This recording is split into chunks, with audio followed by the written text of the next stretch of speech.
Team Marksman has hit the bullseye.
legacy for this generation and the next. Hearty good evening, ladies and gentlemen, and a warm welcome to all of you.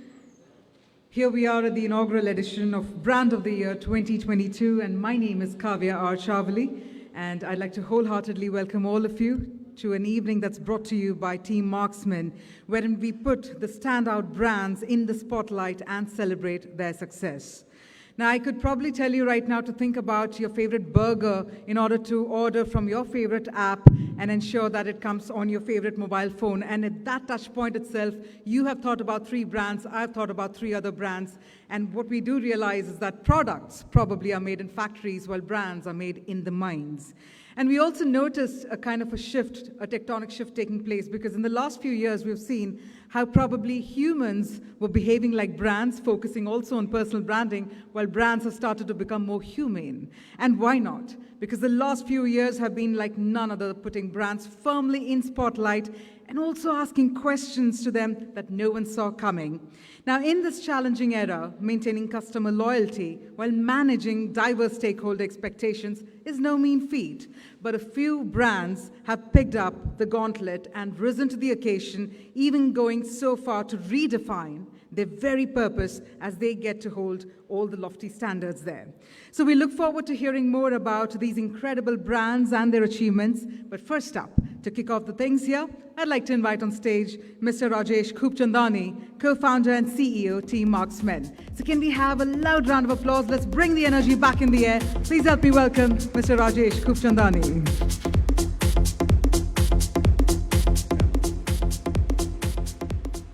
Good evening, everyone. Oh, it's been a rainy day, and we all have struggled, made our way through this insane Bombay traffic that we have actually had to maneuver through. But I thank you so much for joining us this evening, braving the rain, the weather, and being amongst us today.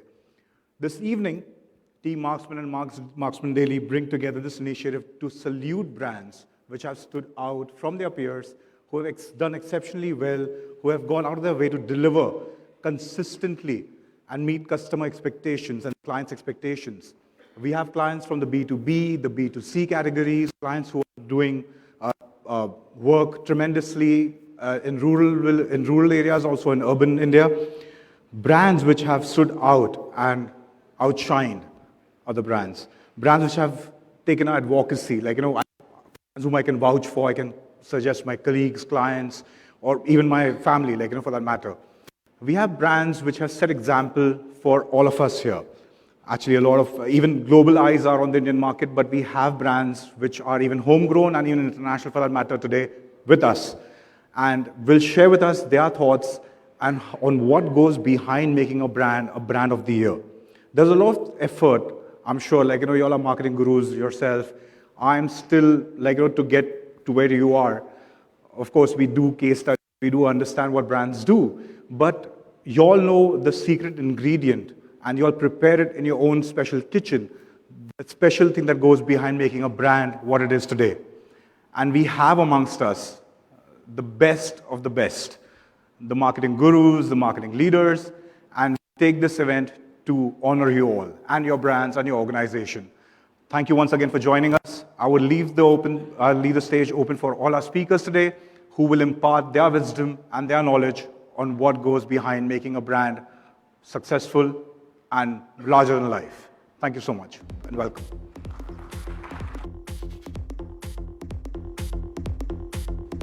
Thank you very much, Rajesh, for setting the tone for the evening. Well, ladies and gentlemen, we all are aware that today's greatest brands and organizations have managed to learn to ride the wave of disruption that is perhaps like none other, because we've also witnessed a clutch of brands such as Uber, or for that matter, Tesla, Amazon, and Netflix. All of them epitomize how challenger brands can upend the status quo. However, being a challenger brand comes with its own set of issues, and which is why today we have gathered industry experts in order to outline how brands can challenge the norm, go beyond the barriers, and make a difference. Now, on one side, one of our game changer here is building careers for tomorrow, and I've also had the opportunity to work with his team, so it's indeed a delight to have him over here. And on the other side, we have someone who loves building brands and also ensures that we all fall in love with his brand. Ladies and gentlemen, while the topic says how game changers go beyond the conventional, it is only befitting that we have these two game changers join us this evening to share their best practices and their thoughts. So first up, may I please invite Mayank Kumar, co-founder and managing director of Grad, to please come on stage. And if I may also invite Kaushik Mukherjee, co-founder, Sugar Cosmetics.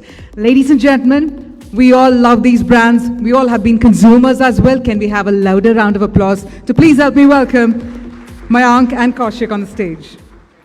I believe it's going to be an interesting discussion, so I'm going to hand it over to both of you. No, thank you. Thank you very much. And it's a pleasure to be here today. I know it's a rainy day, and it all took us, for each one of us, took a lot more time to reach here, but glad that we are all here right now.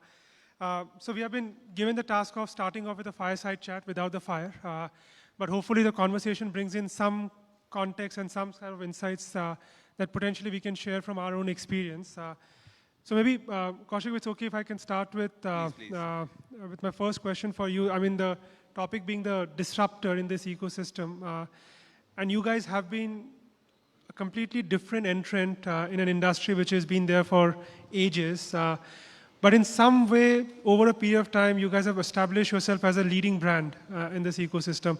How has this journey been, and what different ways and means that you guys took to come to where you guys are at right now?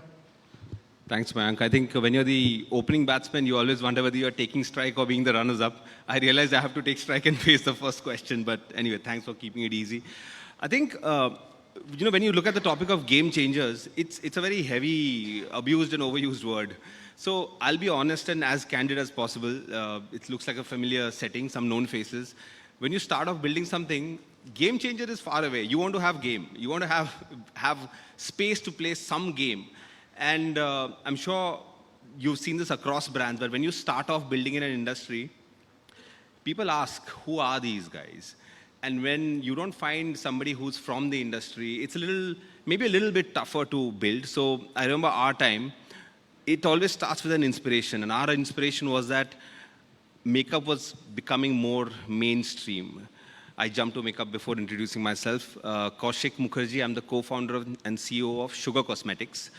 And when we started, I remember our insight was that makeup is being used by a younger audience, and which means there was a need for products which could suit younger skin tones, younger skin types. And we were running a very different business then. And at that time, here's a funny story. We actually went to some of our competitors now and said, hey, look at this data. Here's the insight which says that a more long-lasting, matte, slightly drying formula may work. And a lot of existing players said that, that's too niche. That's too niche because this will antagonize our audience. We said, okay, but when you're trying to fight to make space for yourself, it just seems like, okay, somebody's going to buy a product that we're going to build. And after all these years, 6 years of building the brand, I think one thing I've realized is in India, today's niche is tomorrow's big market. And to everybody who's starting out building, I mean, it's not possible to go head on and compete with people who have marketing dollars to spend on television or celebrities. I mean, today we do, thankfully, but you all know when we started, we didn't, right? So we picked a niche.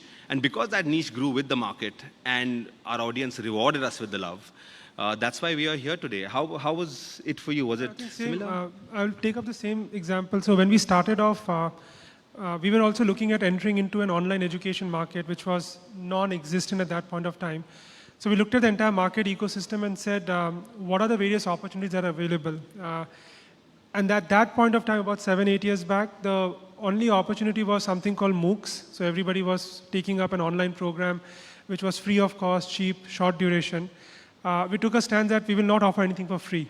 And we said we will offer something at an average ARPU of 2 lakh rupees to start with. That was controversial, right? Sorry? That was controversial. Yeah, that was controversial. Everybody said that, look, you guys are crazy. Why when something is for free, why would they charge? Average duration at that point of time for a program used to be about 3 months, 2 months, 3 months, 1 week, 2 weeks. We said we'll create programs which are 11 months long in duration or 12 months long in duration. Again, a counter sort of point. And that time, education, when you're starting off, everybody told us you have to start something in the B2B space because it's easy to generate money, and in B2C, you have to spend a lot of marketing dollars to get customers and build this out. So a lot of counterintuitive point at that point in time. And when we launched the business, everybody said that, look, you're doomed to fail. Pure online program at 2 lakh rupees, 12-month long duration, demanding 500 hours from a learner. But I guess what you said rightly, that created a niche. And today, that's one of the largest market in the education space. We started with that. We ignored the market which was existing, which was a short duration, short priced, like you guys did with the different colors scheme, etc. And we managed to get to a starting point which people started looking at us slightly differently. And today, over a period of time, last 6-7 years, when we have built a brand, or I don't think we have built a brand yet, but whatever that we have built, it has created a market. And that market in itself is a lot of people looking up and saying, look, there's an interesting market there. And I guess one of the challenges that I face today when we have come to this place is you do get comfortable in that niche. And then sometimes you fail to open up markets which are adjacent or other niches. And you have to be always agile enough to look for any kind of upstarts coming in from the side and taking up any other niche. And that's one of our learnings that at least has helped us at any time that you see something that you believe truly in, think whether the counter is true. And if the counter is true, are you missing out a market that you are not targeting at this point of time? Fantastic. I'm going to ask the next question now. So one thing which I observed over the years is that your audience may change, your targeting modes may change, but the marketing funnel, the whole of the classic awareness, interest, desire, action, that somehow carries, right? So in your case, did you also have to spend a lot of effort in building awareness, or did you directly jump and say, buy, this is value for money, or this is a lot of value, buy? How did you stage it? So no, it's a very good question. I think when we started off, awareness was not even a question mark for us. Like we never thought that, that whatever AIDA that people talk about. So we never thought of awareness because how much awareness can we create for a market that was just getting created? So our starting journey was more around focus on the bottom of the funnel. Anybody coming into the bottom of the funnel, how do we get those bottom of the funnel customers to convert? And slowly what happened, because it is like a drug. When you get into that bottom of the funnel, it's sort of like a drug that you are always so consumed by the bottom of the funnel that you fail to open up awareness, you fail to open up interest. And for us, first 2 years, we were just focusing on, okay, if you are interested and in the market, I will get you in. And we never went out on television, on sort of media platforms to build something where we can create a need for the product category. I think 2 to 3 years down the line, we started moving up the funnel and we started creating awareness and went to television, went to TV, media, properties, etc. But soon we realized that while you go up, you have to always keep on coming back. So I think it's a challenge where we are at this point of time. I think we are much younger brand compared to many of folks out here.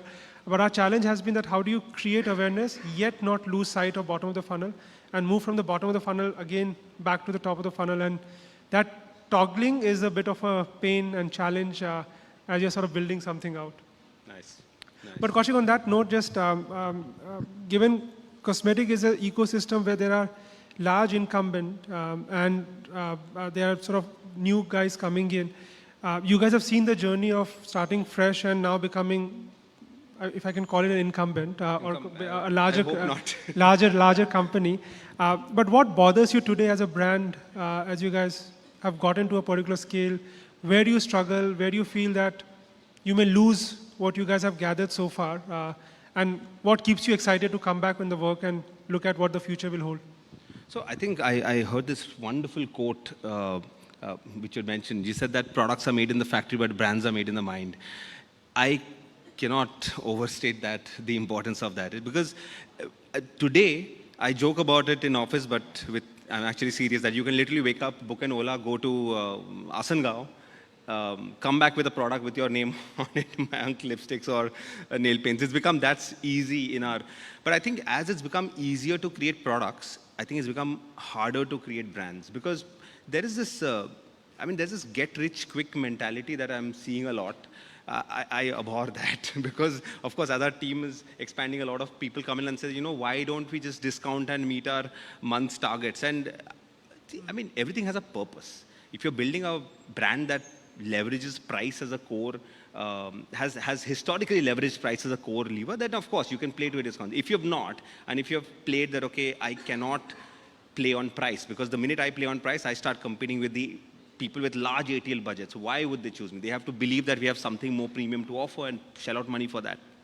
It's a constant debate. So today, when we look at a lot of other players in the market, one thing which the noise that keeps growing in the company is that, how will we compete if we don't, continue to be more price affordable?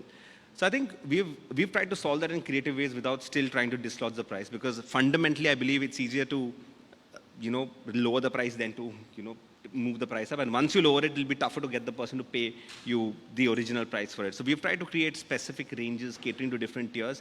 But there are some things I tell my team that, when you're building a brand, more important than what you want to do, I think, is to have a very clear sense of what you should not do. Because brands are like I think I'm repeating what was said earlier, but brands have become like personalities. The whole personification of brands.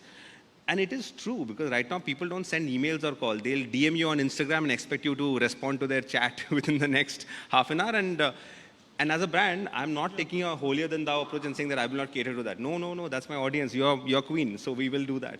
So with that, I think it's important what you stand for. I think that's what's helped us so far. Of course, we face pressure. But that's what. Actually, it's a good point that you're raising, and I've seen Sugar from the outside. I think we are meeting for the first time, but I've seen you guys from the outside that not only you talk a lot about consumers, there is a sense of pride with what you guys do at the production level, at a team level. And just wanted to understand, what does brand mean to you? Because I've seen communication from you and Vinita both on talking about how this product is so good, also how you have built the team internally at Sugar, and how you guys are a purpose-driven company. How do you straddle between the two?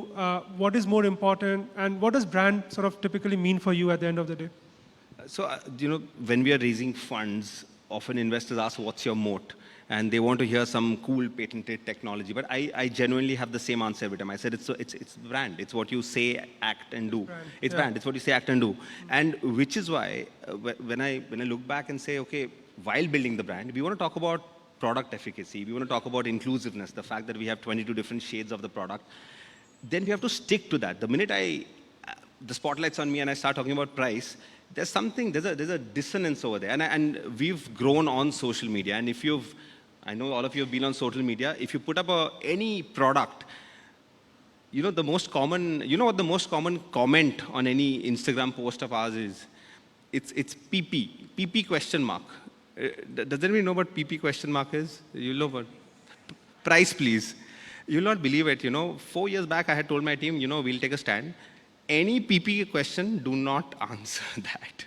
Do not answer that. You answer and say that, hey, have left a link in your DMs. Because fundamentally, I believe that if a person is not even interested in entering my house to see what my product looks like, kya karega price jaan ke? I mean, it's not going to work. So we've sort of tried to stick to a certain stand, but that's how it's been, at least in our industry. Does price play that big a lever in brand building, even in your case? No, for us, I think pricing plays an important role, but a lot of time people have said earlier, when we started at 2 lakh, 3 lakh, now our average ARPU is at about 2.5, 3 lakh rupees, completely sold online, that reduce the pricing, demands will go up. My answer has always been that, in fact, if you increase pricing, demand will go up. Because for us, at least in our sector, compared to sort of yours, price is a measure of quality, that at least they say if there's a certain price threshold, it talks about pricing. And for us, the pricing comes from what is the outcome that we can give to the learner. If you're coming in at an 8 lakh, 10 lakh rupee salary, if you get to 15 lakhs, you should be in a position to pay 1 lakh, 2 lakh, 50,000, whatever that amount comes out to be.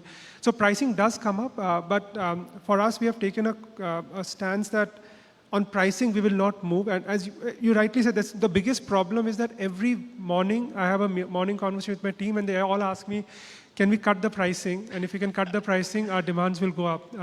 And I think at that point of time, you have to be firm on, as a founder, as an entrepreneur, that look, I will talk about everything else, but let's take one piece out. And if that's the positioning that you're doing, our positioning is very much, as in your case, it's diversity, it's the entire range. For us, it's outcomes.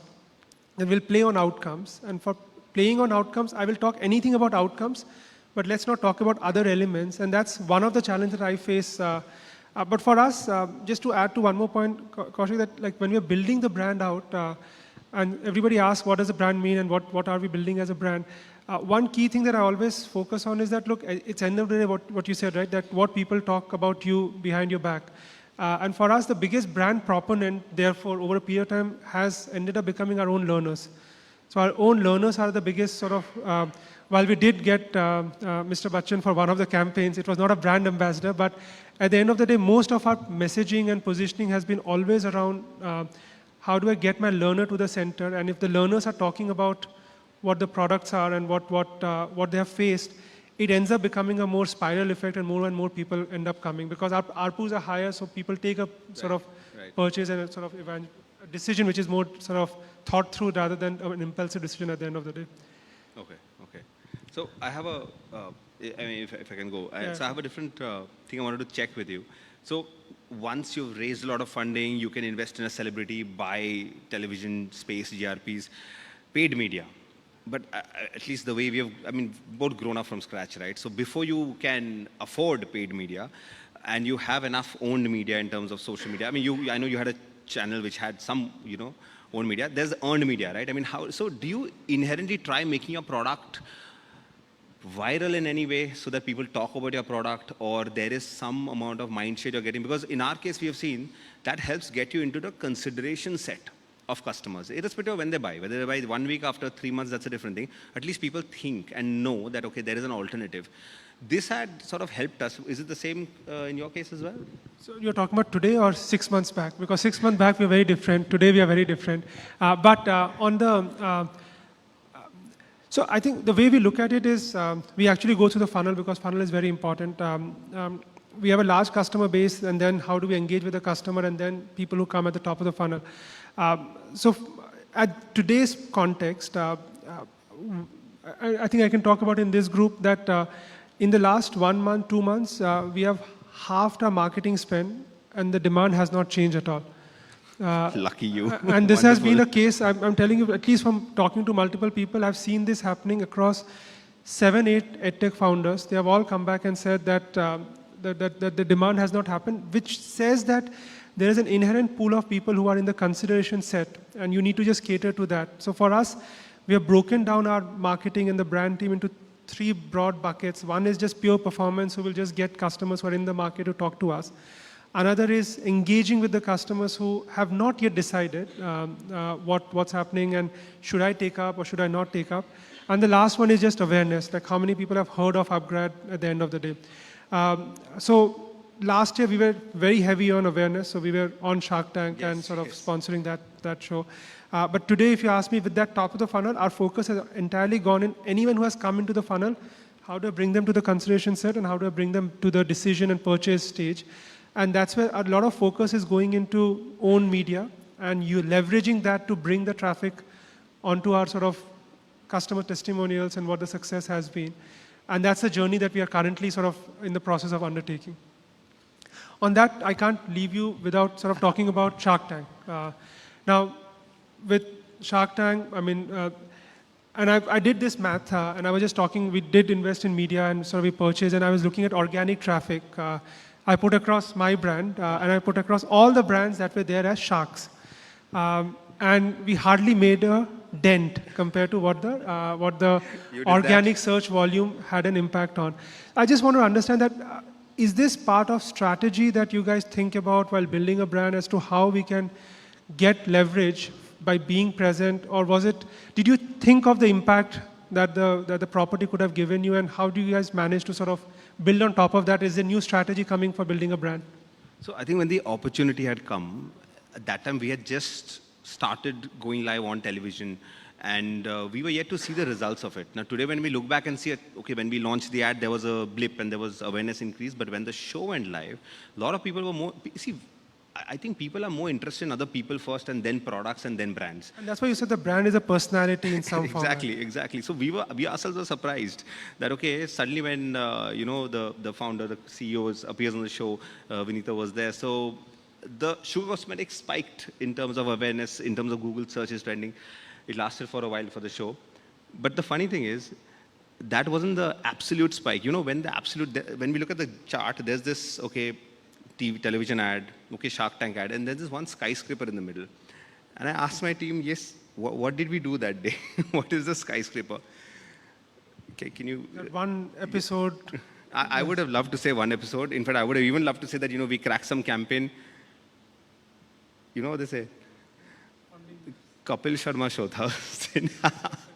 So, and you know, that's when it hit me that, you know, see, there's a pro and con of being a new age brand. When you're a new age brand, you're seen as you know, cool. You're pushing the needle. You're leveraging TikTok when it was there. Of course, Instagram, YouTube, Monster Kata. I realized that day that, you know, ye sab karke, there is a risk of us being in a bubble. There is a risk being in a bubble because then when you do a Kantar or a Nielsen study, you're like, wait. I thought I was higher up in the ranking. No, you're not. Why are you not? Because there is an India beyond your Instagram and beyond your YouTube. And when I saw Kapil Sharma show spike, I'm like, okay. So, you know, all the slides I've made for investors which says that television is dying, you know, digital is new. I need to change that. Actually, my last question, perhaps, because we are coming to the end of this session. With the context of startups and ecosystem changing, there's a lot of chatter about layoffs, people moving out, etc. Folks are re-looking at sort of marketing spends, etc. Has your strategy in the last, 5 months, 4 months, a quarter, 2 quarters changed given what the scenario has been in the funding ecosystem, etc.? So specifically for us, no, because we are fortunate in two ways. One is we just raised a round, so that's why there was no runway constraint. And secondly, for our industry, it's the Q3, which is the October, November, December, where most of the sales happen. So we need to build an army to play our best and most aggressive game in that. So which is why we didn't have thoughts this time, but I can understand. But I think it's a cycle. It goes around and comes around, right? So.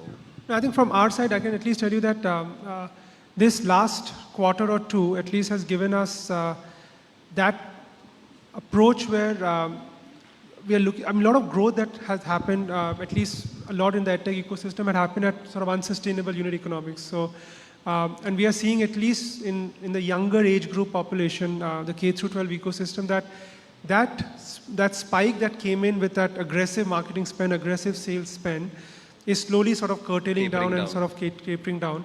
And that's where we are realizing, as I said, that look, we took some of the decision that look, can you cut marketing spend? Can you still work with the same unit economics?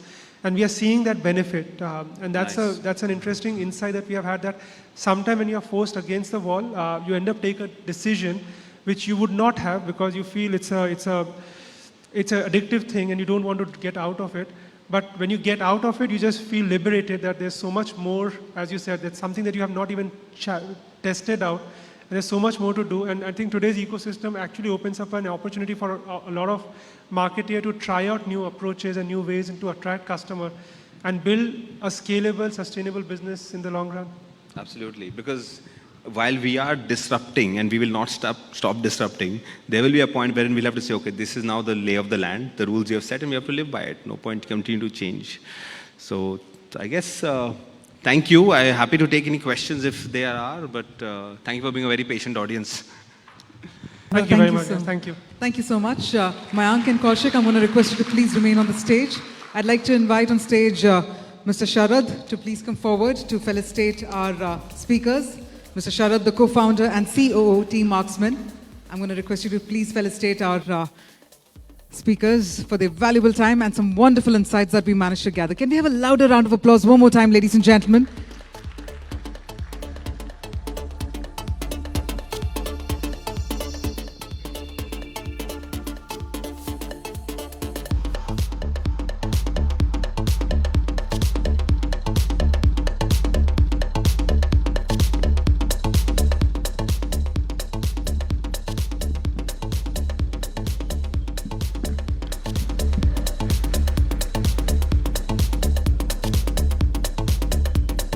Let's have a quick group photograph as well.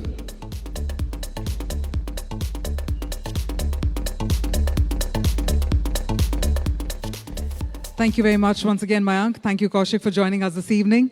Well, ladies and gentlemen, it's amazing to gather those interesting nuggets of insights from both of our speakers here. And now we're going to quickly set the stage for our next panel discussion. And we will be joined by some more esteemed set of speakers to share their best practices and their thoughts as well. Now, it's fair to say that businesses have actually seen a seismic shift in customer expectations, or for that matter, even the attitude and the trends during the last 2 years. With an increasing number of customers choosing sustainability, or for that matter, supporting brands that are aligned with their values, the big question is, how can brands reevaluate what value it can provide to the customers? So we will be joined by a cross-section of industry experts who will come together and dwell into the innovative strategies adopted by brands to enhance customer experience as they outline how brand strategies can be transformed in the face of changing consumer expectations. I'm going to take a quick check with my team. Looks like they're still setting the stage. While they do so, let me also inform you that our media partner for today's program is India Today. We, in fact, are also live on Facebook, and this particular show is also being recorded. So I hope all of you are putting up your happy smiles every time our video camera or a photographer comes to you, because yes, we are live. And that being said, we're about to get this discussion started. I believe our speakers are also already inside the hall, so let's also go ahead and invite them. Let me also inform you that this session will be spearheaded by Pooja Kanwal, a renowned anchor herself, and she will be responsible in extracting all the relevant insights from her fellow panelists. So let me firstly go ahead and invite these names to join us here.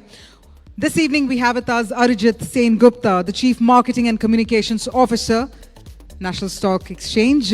We have with us Mr. Arijit Sen Gupta. Thank you very much, sir, for joining us. I'm going to request you to please come on the dais. May I also please invite Krunal Desai, Director Marketing, Z5. Manav Verma, Chief Marketing Officer, IIFL Finance. Parikshit Pawar, Chief Marketing Officer, Shapoorji Pallonji Real Estate. Sandeep Sharma, Chief General Manager, Indian Oil. And of course, once again, the lovely Pooja Kanwal to spearhead the panel discussion.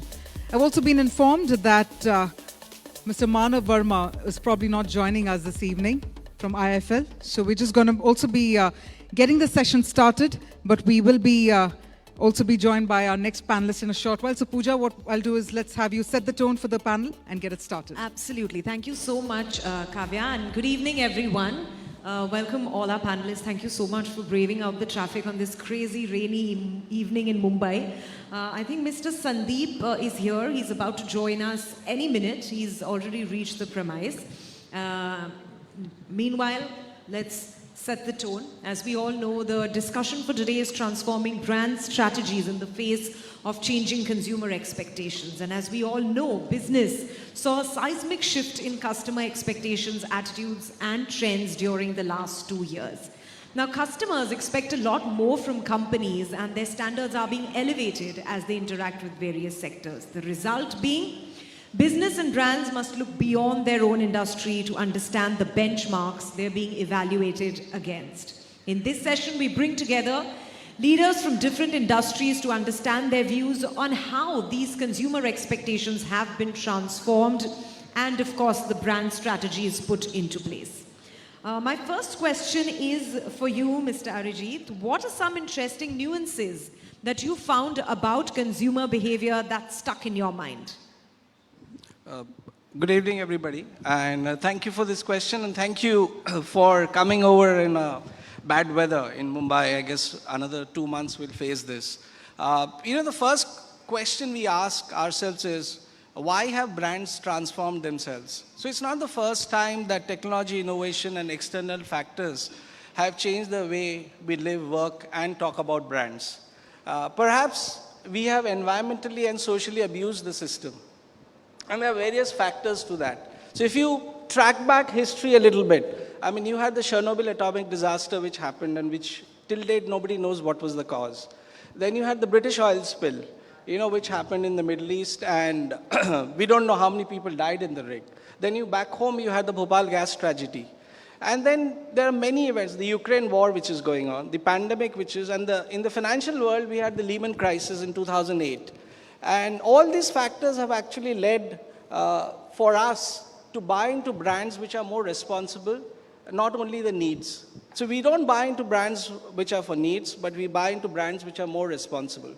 And with this background, of course, the message board at the exchange has changed significantly. So I represent one of the largest derivative exchange in the world. I mean, we had about 6 crore new investors in the last 2 years, and all of you have seen in the pandemic what's happened to the exchange world.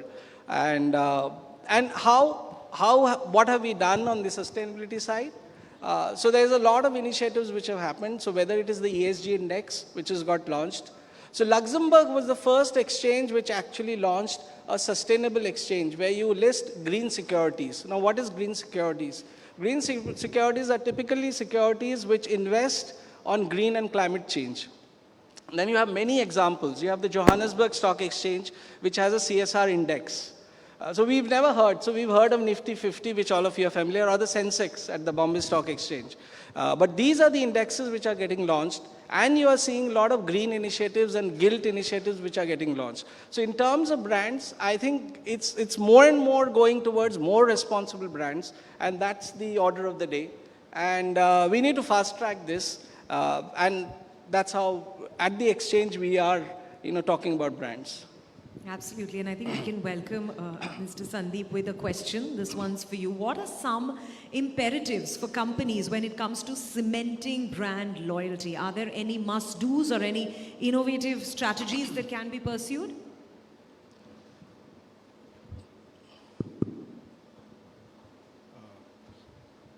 Good evening to everyone.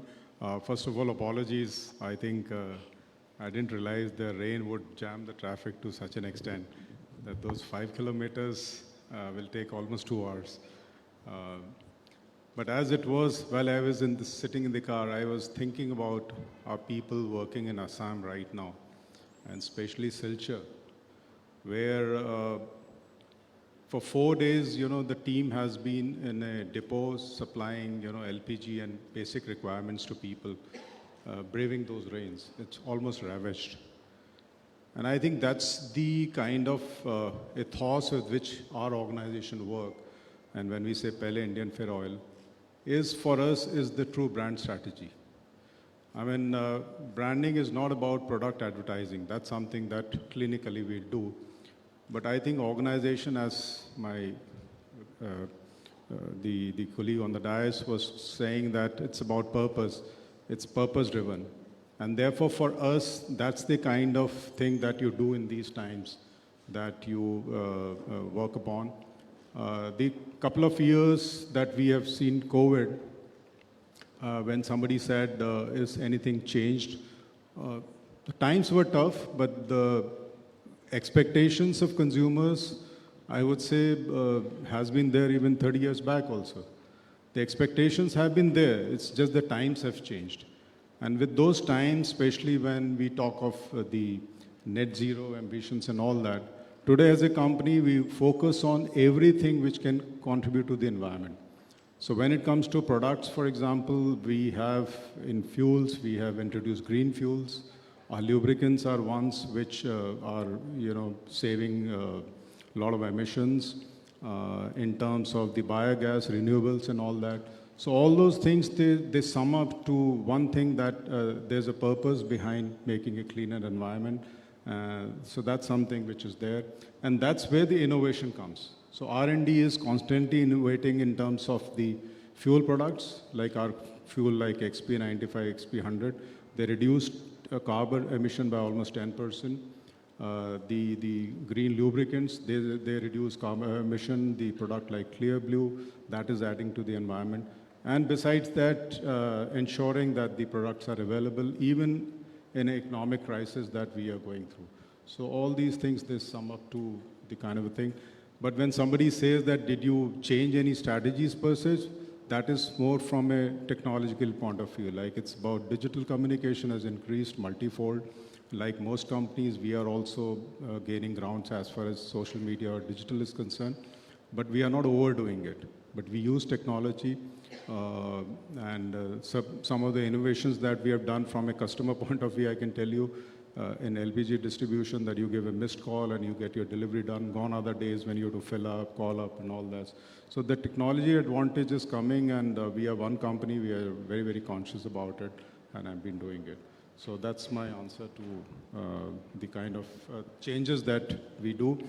And one more thing I would like to say, and I was talking at one of the conferences recently, that many a times, when it comes to strategy, and that's something that we did in COVID consciously, was that I was applauding our finance team.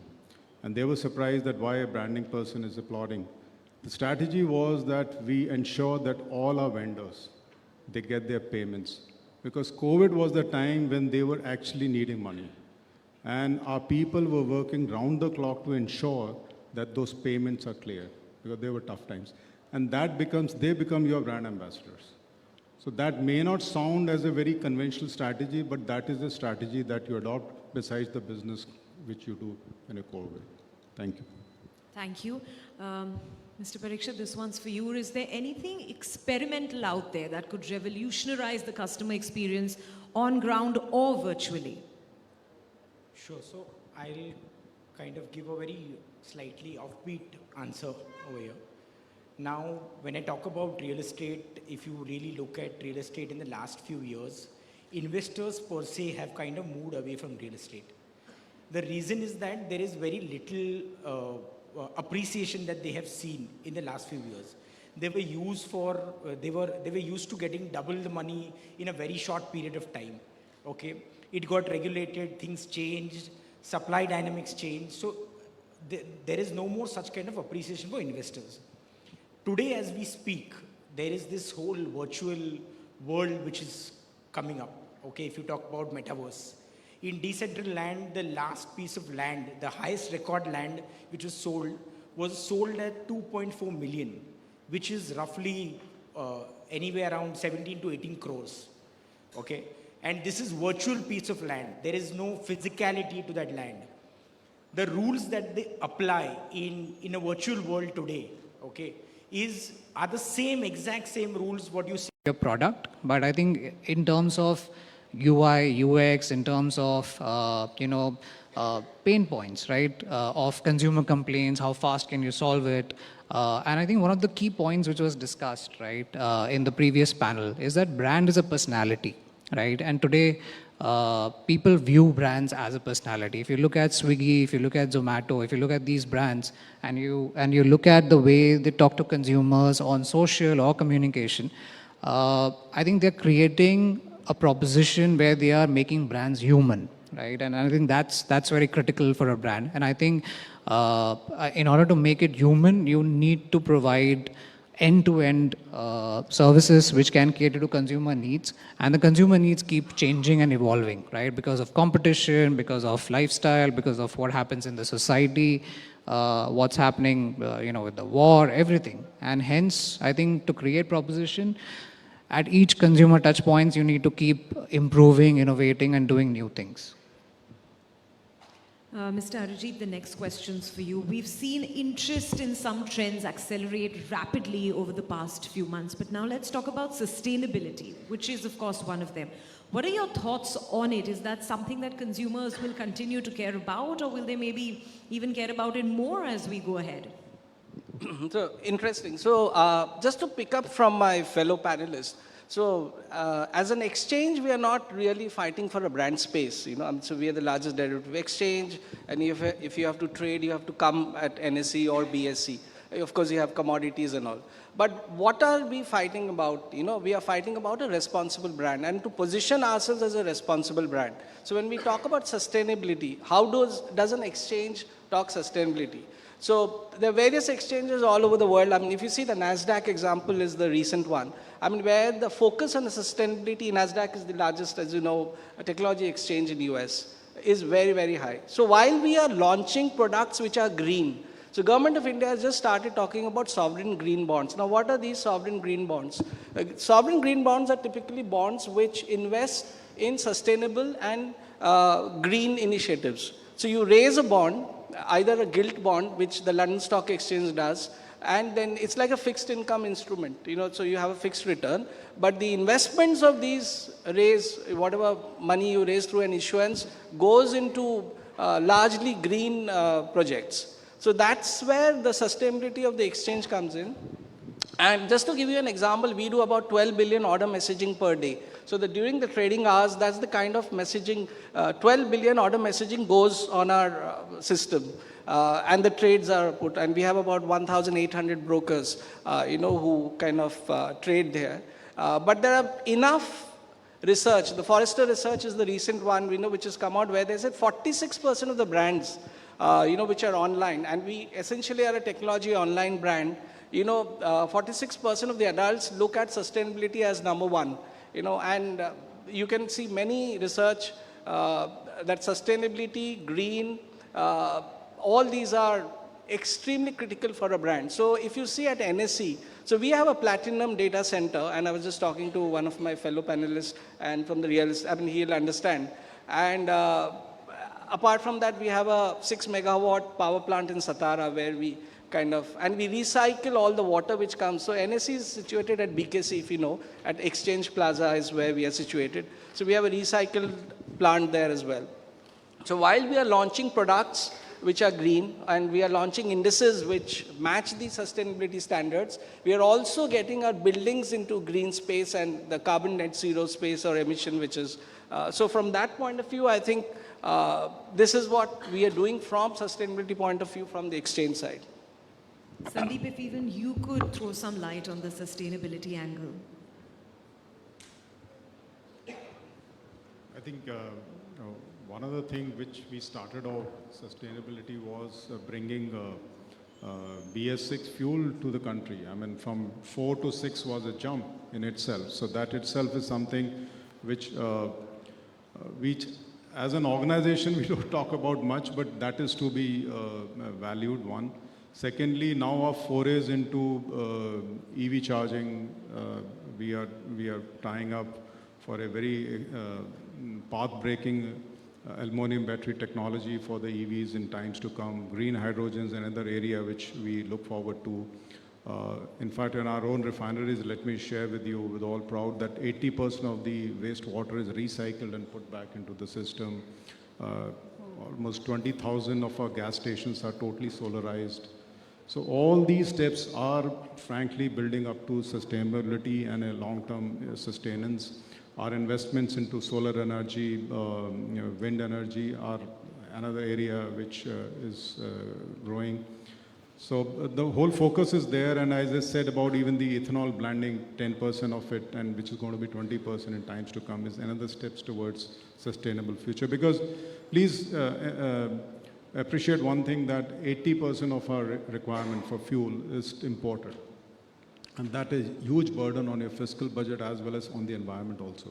And that's a logistic nightmare to bring that from almost 70 countries and to make it available 24/7 to people is actually a task in itself.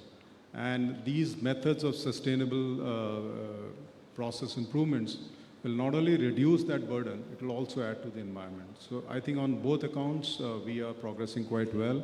And we have our own net zero ambitions aligned to the country.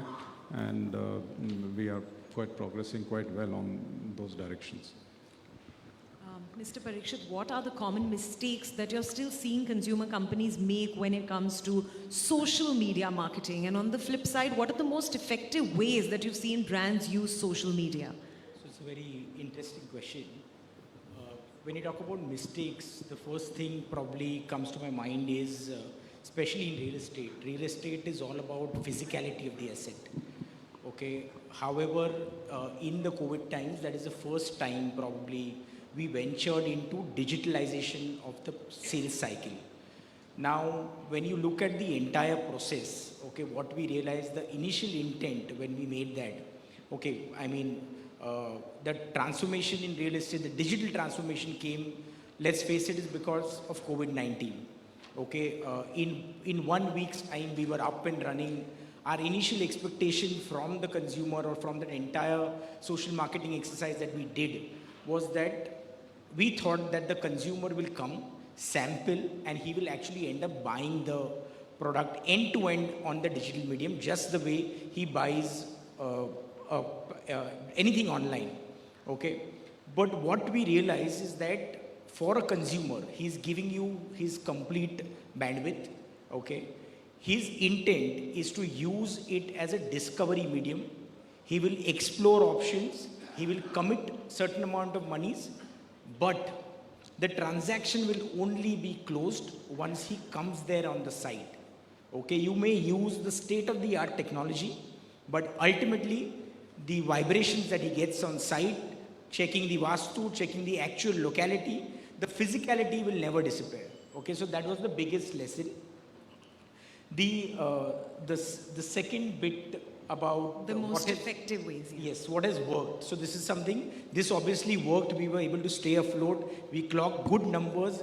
We primed up good inquiries, which ultimately resulted in sales. Okay. The most important part is what has worked. Okay. So interestingly, that day I came across this word called phygital. Okay. So we don't look at digital in isolation. Okay. You have, the lines are very blurred. You technically look at physical and digital together. So just to give you an example. So earlier, I come from mainline advertising. I used to be in Ogilvy. It was looked at completely in isolation. Today, what happens is that when we put hoardings, okay, every hoarding is geotagged. Okay, when a car passes by, we ensure that we will start chasing him or her digitally. Okay, now this is a good confluence of physical and digital world. This is what kind of gives me those results. Okay, if I do any activity, we did a foodie installation wherein a balcony was set up, where a live balcony was set up, models were put up on hoardings, and there was this entire act which was a full day act. Okay, how many people turned up at the site? People turned up must be probably 100, 200, but the kind of reach I got digitally was 2 million. Okay, these were organic reach. So this is what is a great example of how you can merge the two worlds and benefit. Mr. Krunal, your views on the mistakes of using social media and how can we use it to be effective? I think one of the things that brands do, right, is essentially apply the same strategy for all social media channels, right? So each social media channel is very different, right? How you use an Instagram to how you use maybe a TikTok to how you use a Twitter to a Facebook, very different. Audiences on these platforms are also very different. Snapchat, much younger population. Facebook, much older population. TikTok, very quick. Attention spans are reducing. I heard that now people have attention span lesser than a goldfish, right? That is what it has come to. Now, how do you attract that audience, right? On a social media, which is an opt-in, right? Even though the Facebook or social media algorithm basically tells you have to pay for it, but eventually the more a person interacts on your pages, the more feeds, the more posts will come on his or her feed, right? So how do you create that authenticity?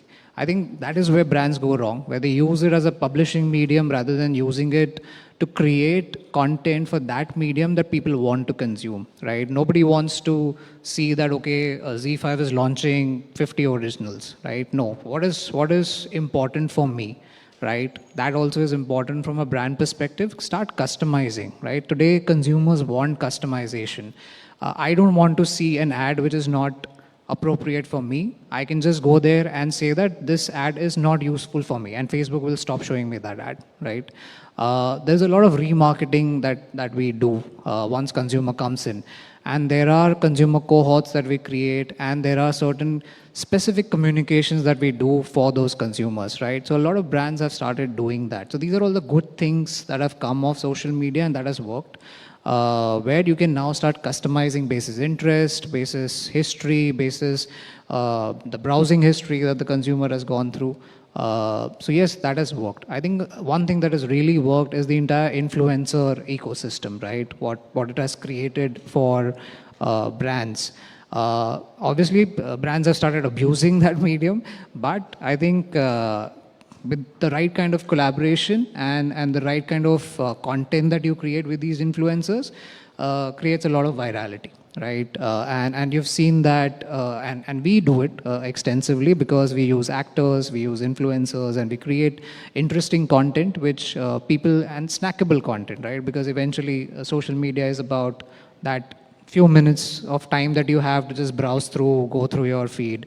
So creating good snackable content with influencer, I think that also is a good way of utilizing social media and getting in good traction. Our next question, I'd like all our panelists' view on it. We've talked about some important themes in consumer sentiment and behavior. Now, what are the two biggest takeaways for companies, marketing heads and CMOs? What's the one thing you would tell them to keep in mind as they navigate the industry's new normal or next normal? Mr. Arijit, we'd like to start with you. Yeah. So I think it's very clear that as an exchange, I mean, we cannot have a personality endorsing a brand.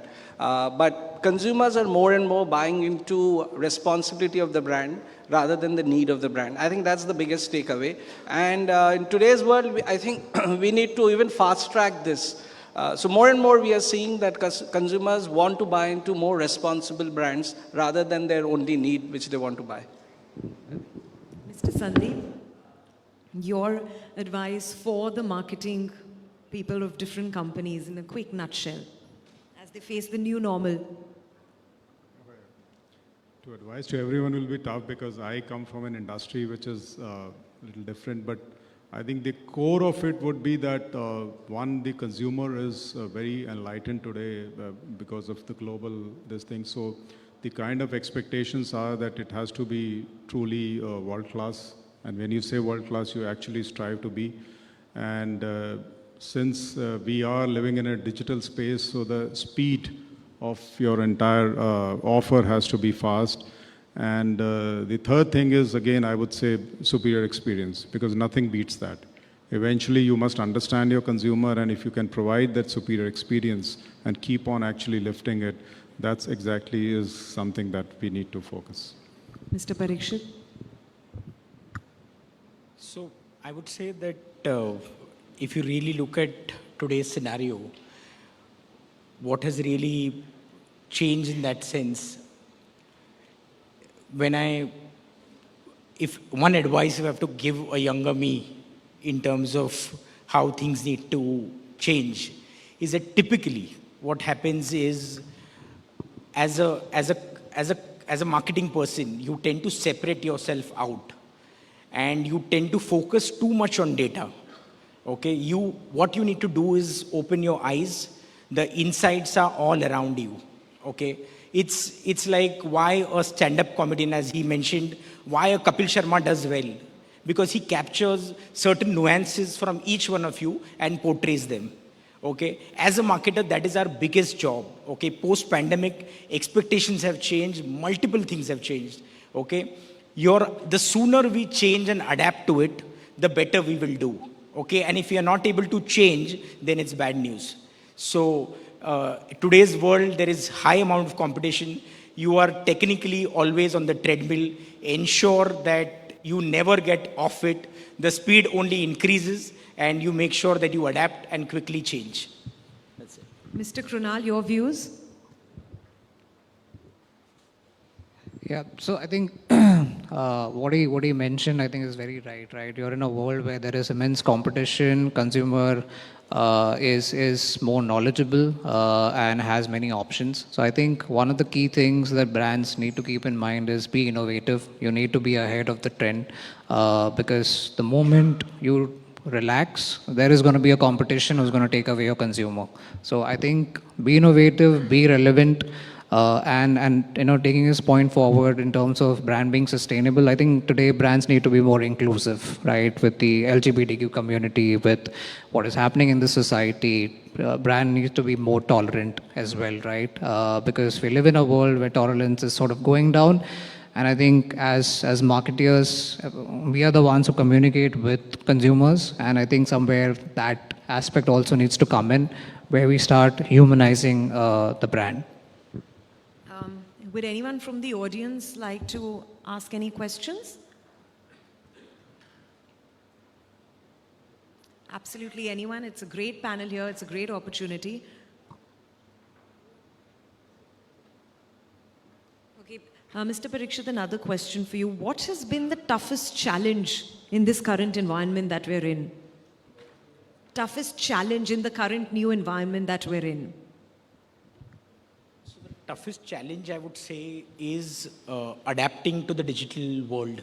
Okay, historically, if you see real estate, even bigger developers were not very open to the idea of having tech-based solutions. Okay, what we have realized is that today, so as we speak, Shapurji Palanji is about 150 years. Okay, but the idea, the buyer is not getting any older; he's only getting younger. For me to be relevant to him, I have to ensure that the brand is relevant continuously. Okay, while the core ethos remains same, okay, I have to ensure that the brand is reinvigorated time and again. It could result in a different product, it could result in technology, it could result in multiple things. But the idea is not to get too fixated with what your identity is. You have to ensure that you evolve with time. I think that was so beautifully said. Thank you all our panelists. And with that, we end a very insightful session with a lot of food for thought. Thank you and have a great evening ahead, everyone. Thanks. Thank you. Thank you very much. I'm going to request all our panelists to please remain on stage. If I'm going to request all our speakers to please be on stage. And with that, if I may please once again invite Sharad Gupta, the co-founder and COO Team Marksman, to please come forward to also felicitate all of our speakers. And if I may also request Akash Tiwari, co-founder, Chief Strategy Officer, Team Marksman, to please come on stage to also please felicitate all of our speakers.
Time for a quick group photograph as well. I'm going to request all our speakers, everyone, to please come together for a Kodak moment.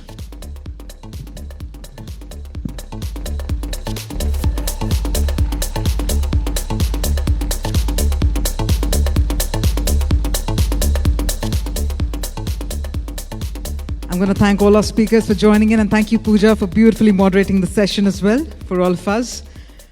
Well, it's interesting to gather all the stories, all that's gone behind, in terms of ideation or in terms of how all these organizations have been working towards for the last few years. And it's wonderful to gather these insights. And that being said, I'm sure all of you have taken a good look at the agenda.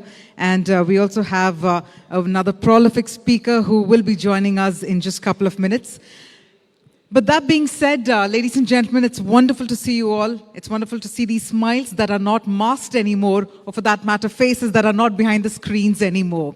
So it's interesting to see that. And while we're talking about brands, I just thought, let me also get a little bit of energy from the audience and a little bit of interaction. I know that in the last 2-3 years, with all that was happening, we all managed to pick up some skills. For example, we all heard of Dalgona coffee. Yes. I tried my hand as well at Dalgona coffee. That's something I really tried hard. So I want to understand, and give me one clap if you all managed to make the Dalgona coffee or pick up a skill. Give me one clap. Just clap once. Yes? All right. Looks like we managed to pick some skill or the other. Great.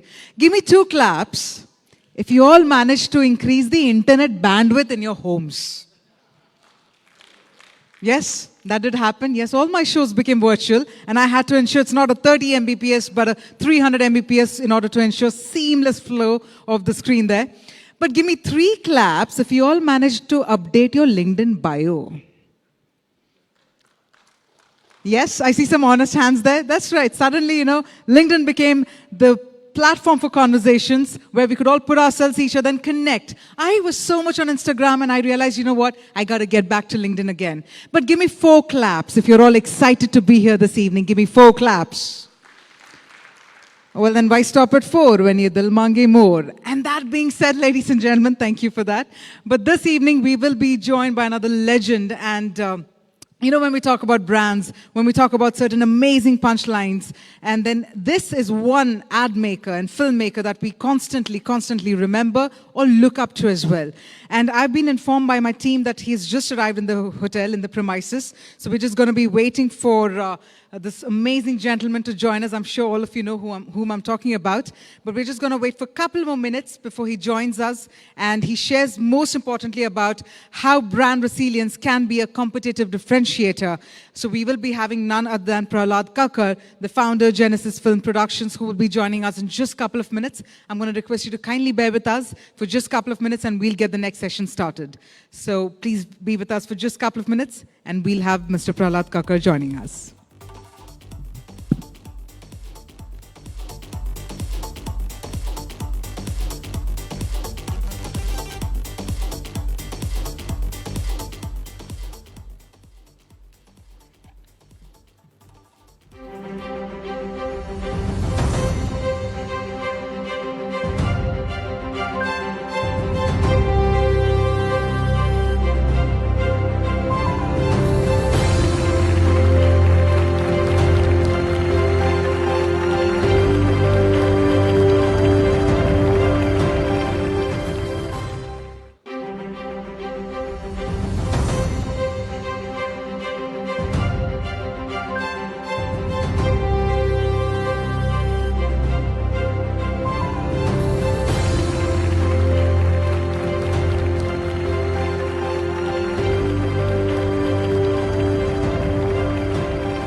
The smallest of ideas can have the biggest impact, changing the world.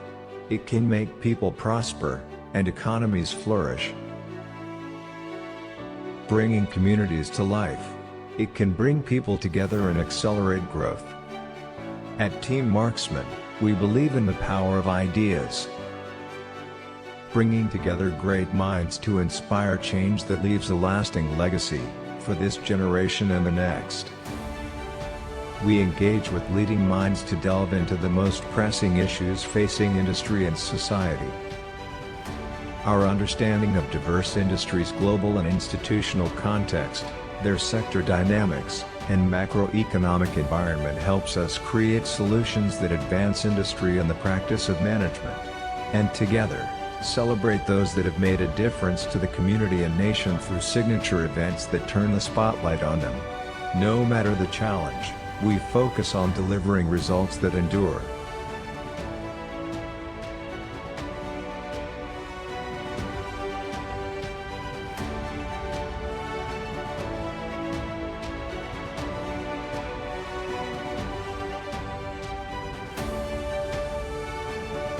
Equipping leaders with breakthrough ideas that impact all of us.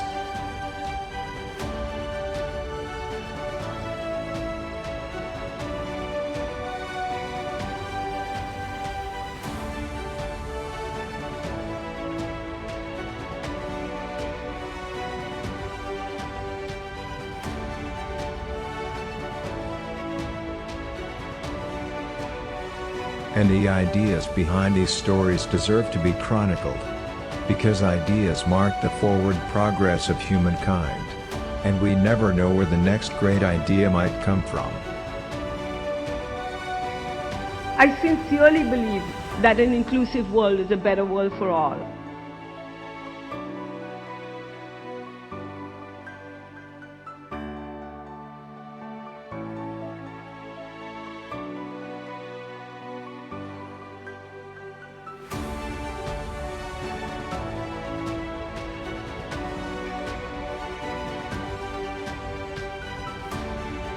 Marksman team. Team Marksman. Team Marksman. Team Marksman. I would like to thank the Marksman and MarksmanDaily.com. Team Marksman has hit the bullseye.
The smallest of ideas can have the biggest impact, changing the world.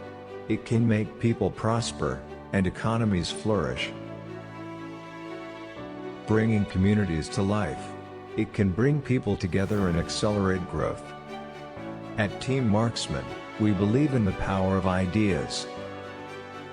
Bringing together great minds to inspire change that leaves a lasting legacy, for this generation and the next.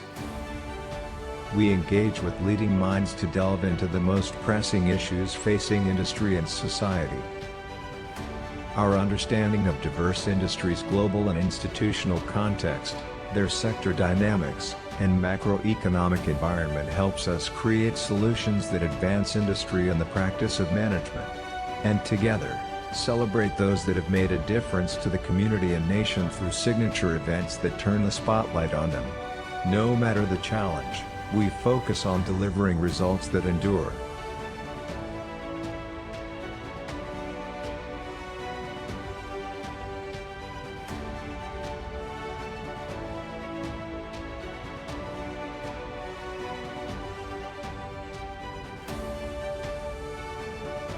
Equipping leaders with breakthrough ideas that impact all of us.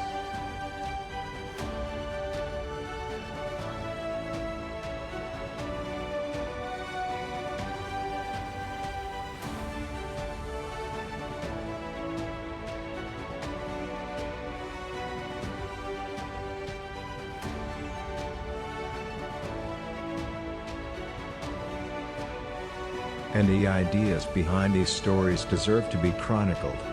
Because ideas mark the forward progress of humankind. And we never know where the next great idea might come from. I sincerely believe that an inclusive world is a better world for all.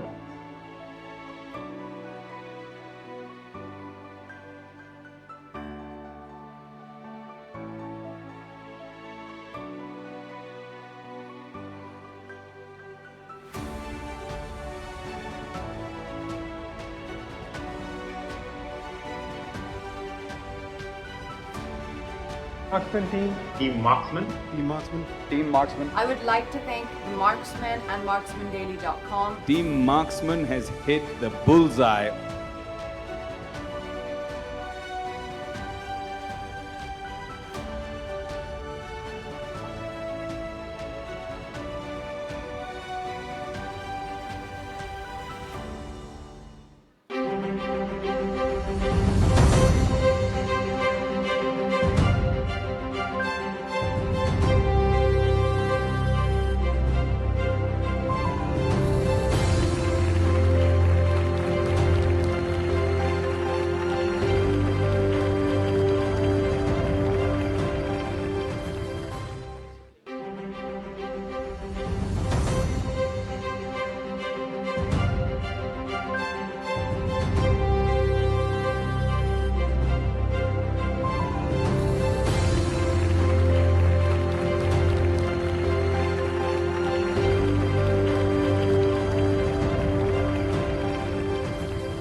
The smallest of ideas can have the biggest impact, changing the world.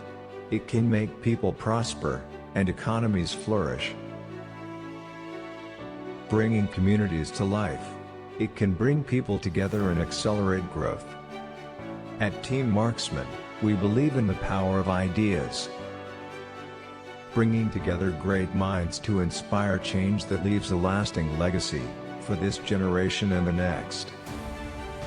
We engage with leading minds to delve into the most pressing issues facing industry and society. Our understanding of diverse industries' global and institutional context, their sector dynamics, and macroeconomic environment helps us create solutions that advance industry and the practice of management.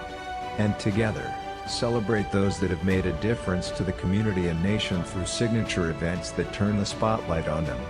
No matter the challenge, we focus on delivering results that endure.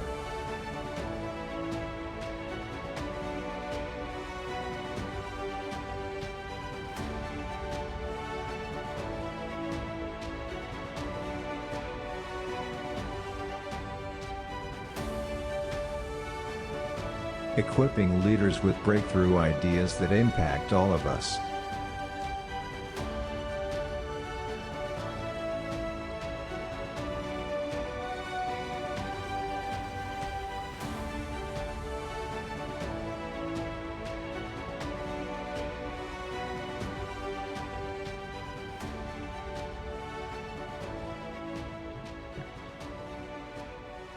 And the ideas behind these stories deserve to be chronicled.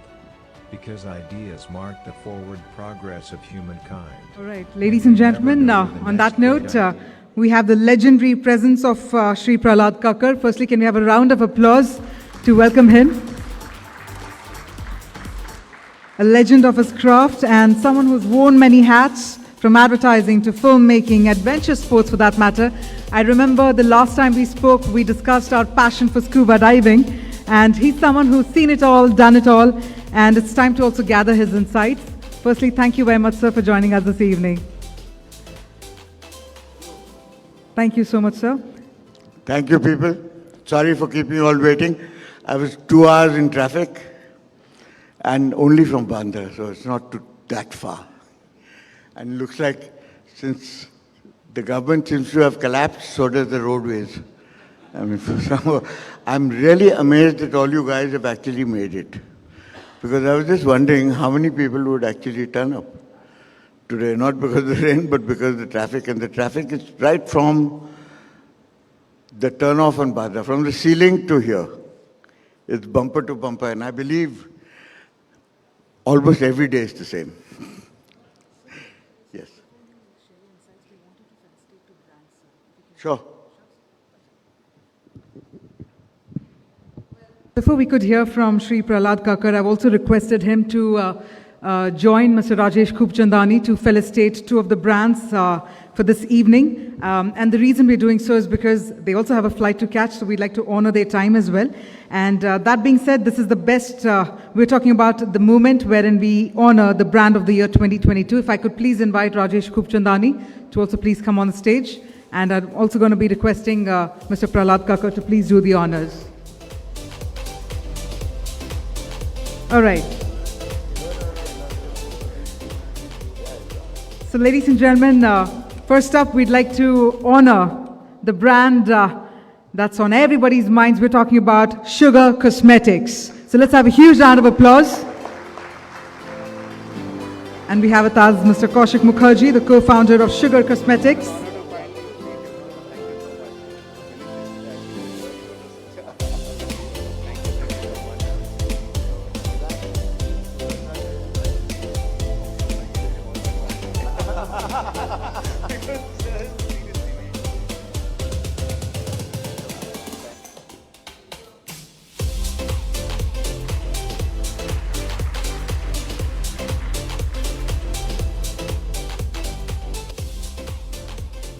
And ladies and gentlemen, the next brand that's being felicitated is a group that has a strong culture and values that stems from its heritage of more than 133 years. Please put your hands together for DCM Shriram Limited.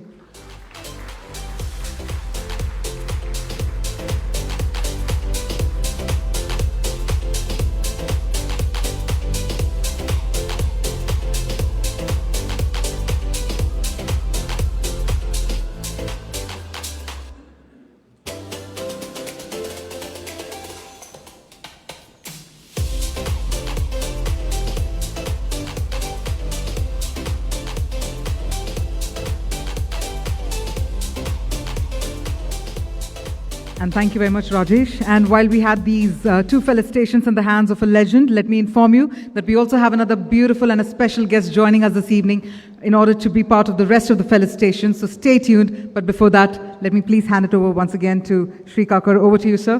We'd love to hear from you, sir, now. I'm glad to see so many faces, as I said, quite surprised. And I'm glad to see some young people here because strangely enough, everybody has been telling me for the last 5 to 6 years in India that we are the youngest country in the world and that we will probably remain so for the next 20 years as the youngest country. And when I asked them, what do you mean by youngest country? They said, anybody between 18 and 35 is considered as the youngest country. So I said, so are we, in our parlance, we're talking about engagement. I said, so how do we engage with people who are 18 to 25? So if you're my age, then you have children that age. And I don't know how to engage with them.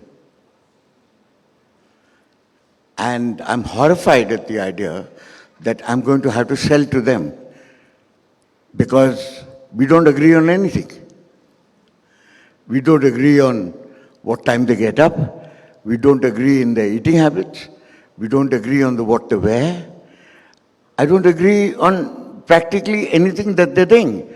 So when I heard that I was going to have to engage with this lot, I thought this is the time to retire. But since I had actually promised myself that I would never retire and that I'd be in the saddle, I said, let's try and understand this animal, this millennial generation, and what is it that makes them tick. And the funny thing is that they talk another language.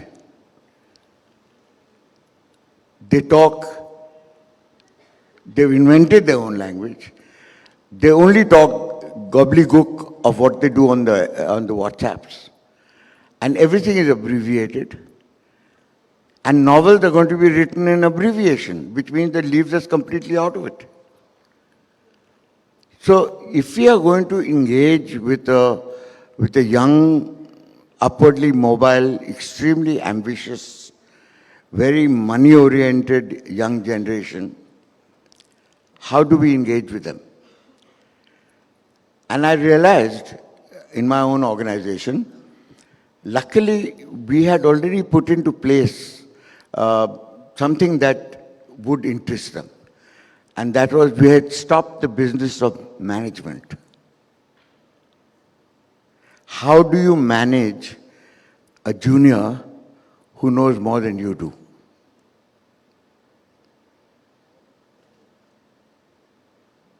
Anybody? How do you manage a junior in your company where you are the manager? How do you manage him when he actually knows more technology than you do, and the differentiator today is technology? So how do you manage him?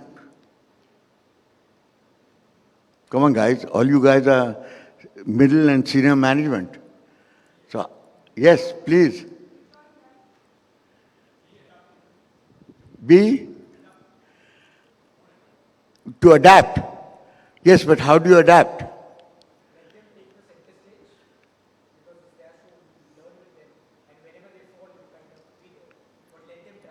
Correct. But now you're talking like a parent.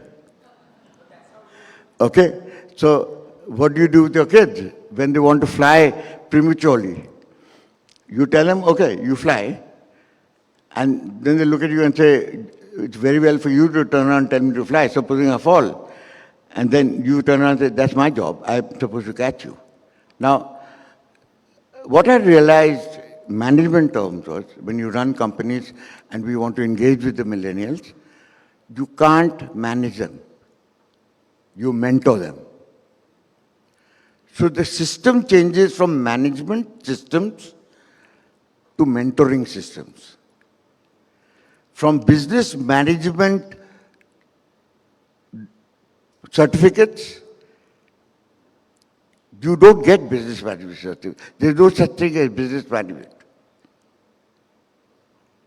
You have to mentor the young people. Now, what is it that the young people are good at, which we might be a little slow on? When we ask them for a solution to a problem, and a creative solution, we ask them, think out of the box. Now, we've heard this all our lives. Think out of the box. I mean, be disruptive. And these are all things that everybody is throwing around nowadays. What does it actually mean? So when you turn around and say, we want a solution to this problem, be it technological, be it on the net, be it writing a software, be it just an idea of engagement, be it a story which you can tell, which will solve this problem because it will communicate with the people we want to communicate with and keep them engaged for the length of time that we want them engaged in. That is another thing, that all the millennials have an attention span of about 4 seconds. If you do not engage them in the first 4 seconds, and then top it with another 4 seconds of even better engagement, and then top it with another 4 seconds of better engagement, you've lost them. Because you have lots of options. So how do you keep them engaged? The only way you can keep them engaged is actually to tell them good stories. Luckily.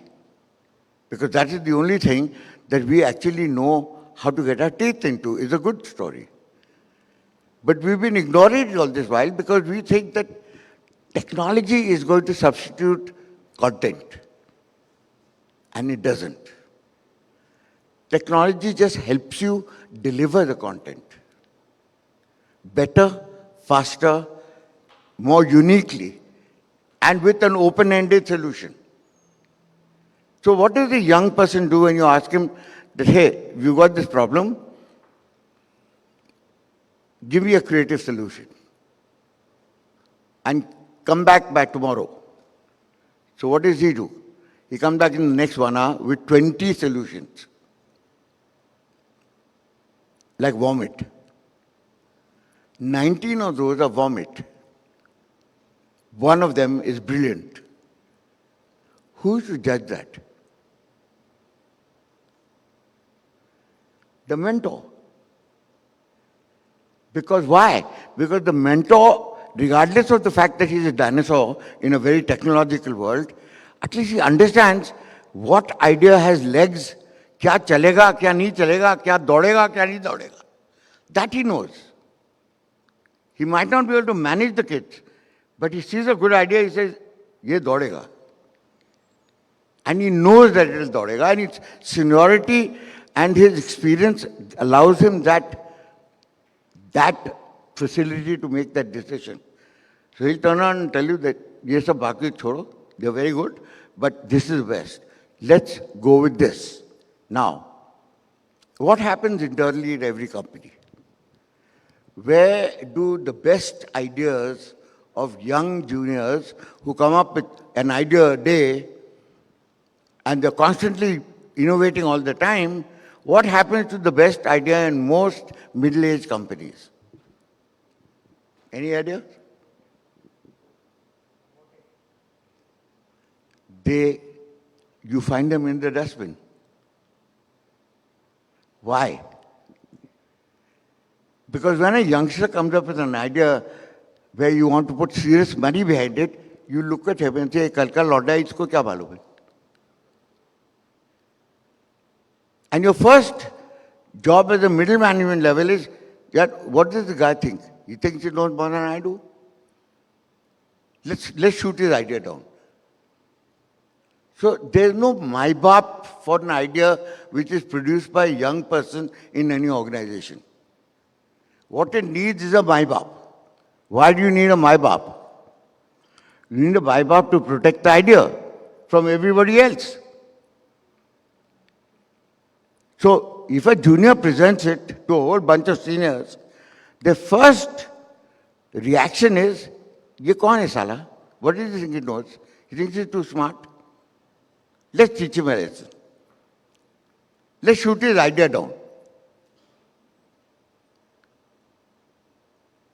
Even if it's a good idea.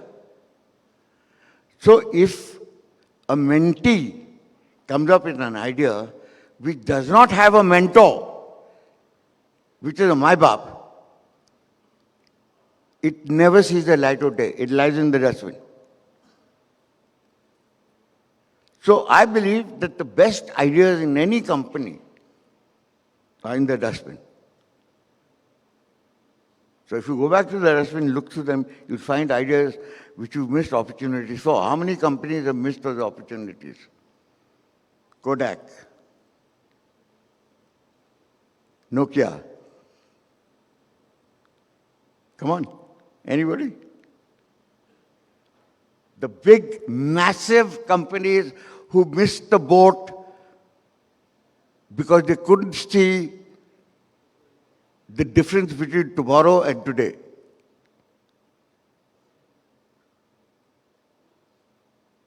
They were not small companies. Kodak, first thing I said was Kodak. Nokia. Was it that other, correct? So what happened to them? And why did they die so rapidly? Have you ever known a multi-billion-dollar company dying almost overnight? One day it's on your mouth, and when you say film, you say Kodak. Next day, you say film, you say, who's that?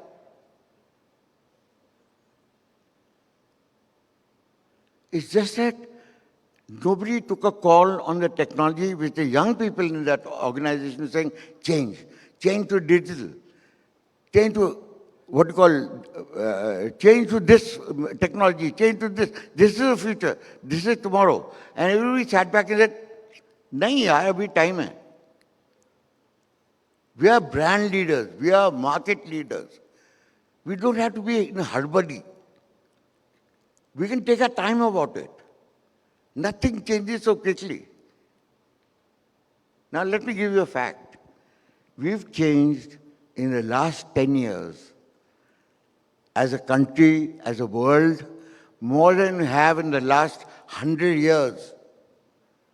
Just imagine, in the last 100 years, we have not changed as much as we've done in the last 10 years. And in the next 5 years, we are going to change more than we did forever. So what is the constant? The constant is change. What is driving the change? Technology. Does technology create engagement? No. Stories create engagement. So what does technology do? Technology allows you to consume stories. Technology allows you to assimilate and do multitasking at the same time. Technology doesn't lock you in a movie theater, lights off, you don't know what's happening, you're watching the screen, you are captive. Today, you're on a computer screen, you're on your phone, you're on whatever it is, you have to be engaged in whatever medium that you have. And 90% of everybody today is engaging on their phones. So on a screen, which is 4 inches by 6 inches, how do you engage? Because the technology is at your fingertips. You can even learn that. See, the best part of it is that anybody who is above 40 in this room has had to learn the technology. Anybody who's below 20 or 25 in this room was born with a goddamn phone in his hand. It's a language that you learnt as you learnt any other language. You grew up with the technology, so you knew it. You knew it better than your parents because your parents had to learn the technology. So what was the technology? What is technology to the youngsters today? What is the differentiator? Now I'll ask you a very simple question. how do you know what your mother tongue is? We all conduct our businesses in English. Okay? We talk to each other in English. Is English our mother tongue? Tell me. How many people in this room think their mother tongue is English because they spend 90% of their waking hours talking English? Badly.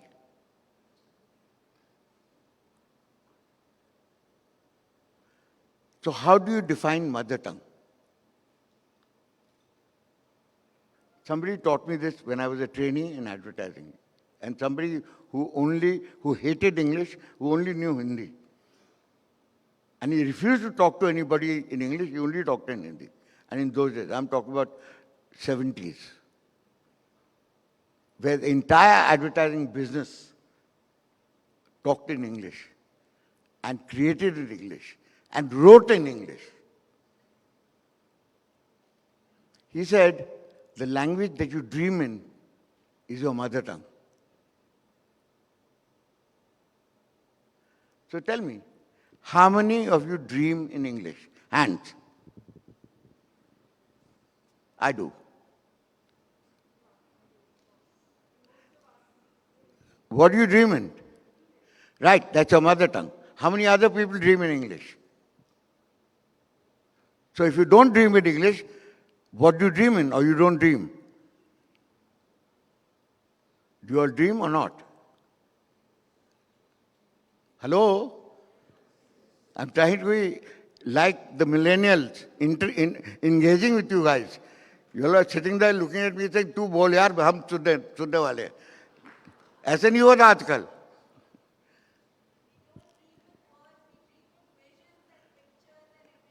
Correct. But what language do you dream in? Okay, now I'll ask you a second question. Suppose you dream in images and pictures and comic strips. What language do you fight in? When you fight with your husband, boyfriend, neighbor, whoever it is, what language do you fight in? No, so what do you abuse in?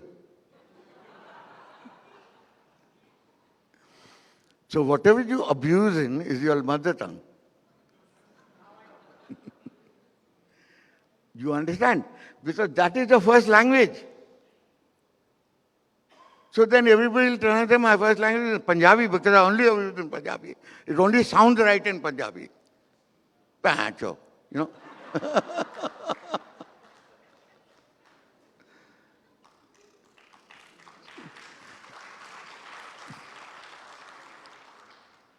So what people like Piyush Pandey, people like Prasun Joshi, people like, there are lots of their generation, they were pioneers. Why were they pioneers? Why were they pioneers in a communication age? They were communicators. But why were they pioneers? Because they actually said, no, we can speak in two languages, we can express ourselves in English, we'll do our business in English, but our advertising and the hearts and minds of our people of this country, we will engage with in the vernacular. And if you write in English, and if you translate into a vernacular, it's lost. You lose the lihaz, you lose the nuance, you lose the humor, and you lose the sarcasm when you translate from English to the vernacular. So you have to write in the vernacular. Now these people actually changed the entire business of advertising as you see it today, because if you look at your ads today, there is one or two ads out of thousands that are today in English. Everything else is in the vernacular. Specifically, in mainstream, it's Hindi, and in the languages, in all the regional languages, it's in the regional languages. It's easier to translate from Hindi to the regional languages. It is impossible to translate from English to the vernacular. So because people like you and me think in English, we have to straddle that translation. We have to try and imagine the same idea in the vernacular and then see whether it works. Because it might not. And 98% of this country dreams in the vernacular. That is their first language. It doesn't matter what language they conduct their business in, because that is an anomaly, that we are conducting our business in English, and that this talk today is in English. Anyway, it would be in English because that's my first language. So the fact is that when we engage, we are talking about today, what we are talking about is engagement. How do you engage? How do you stay engaged? If you do not know the technology, leave it to the youngsters. They know it better than you do. You guide them through this storytelling. Because content is stories, vehicles are technology. But technology changes the manner in which you tell your story. It's no longer the way it used to be in the old days, where 15 children in a village sit in a round circle. A man gets up and teaches them and tells them the story of Ramayana. And he sings it, he dances it, he recites it. Okay, in whatever language that he's doing it, whether it's Sanskrit. And a lot of it is not in Sanskrit, though it originally was in Sanskrit. The fact is that he takes the shape of Ram, of Hanuman, of Ravan, of even Sita. And the children believe. They believe he is Sita. They believe he is Ravan. They believe he is Ram because of the way he narrates that. Now, in storytelling, in my business of filmmaking, when you want to know how committed a director is to his craft, you have to get up and tell him in a room full of people, tell them your story. Tell them the story of the film that you want to make.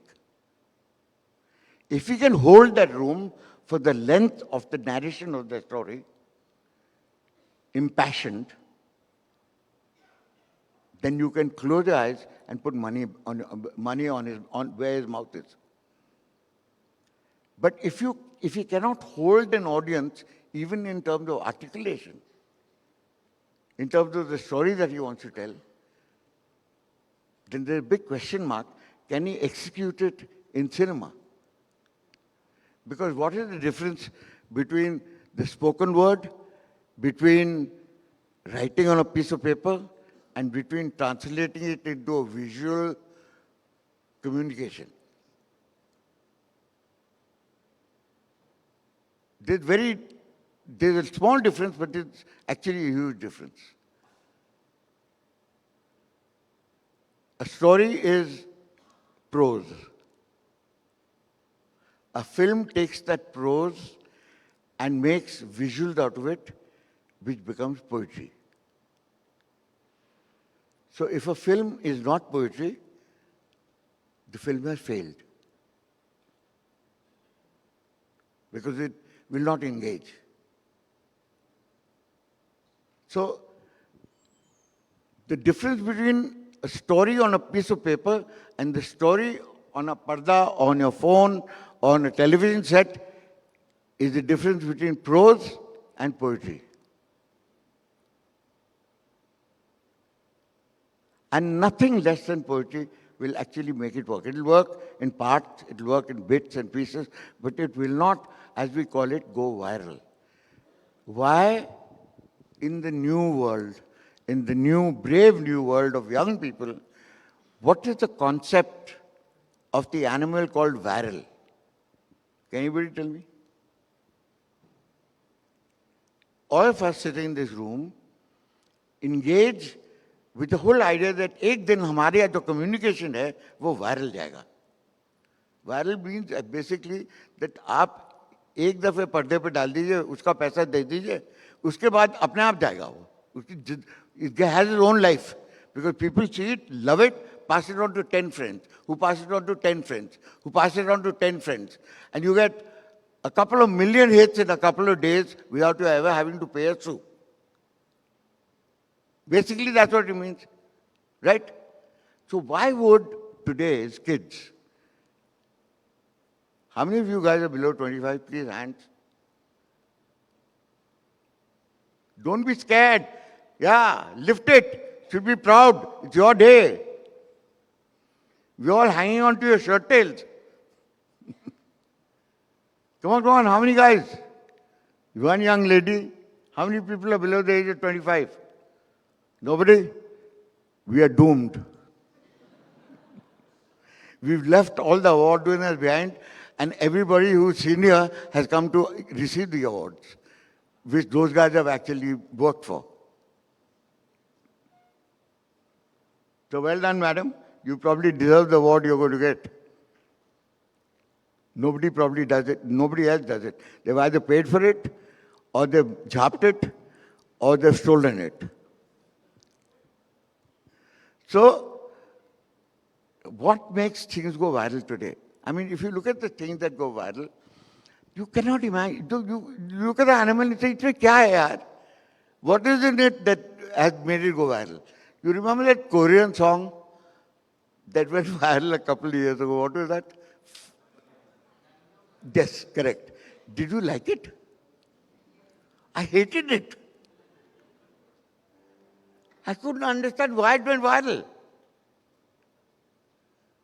Then there was that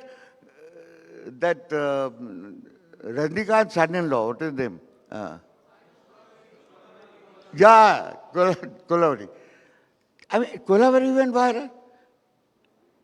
And I was wondering, why?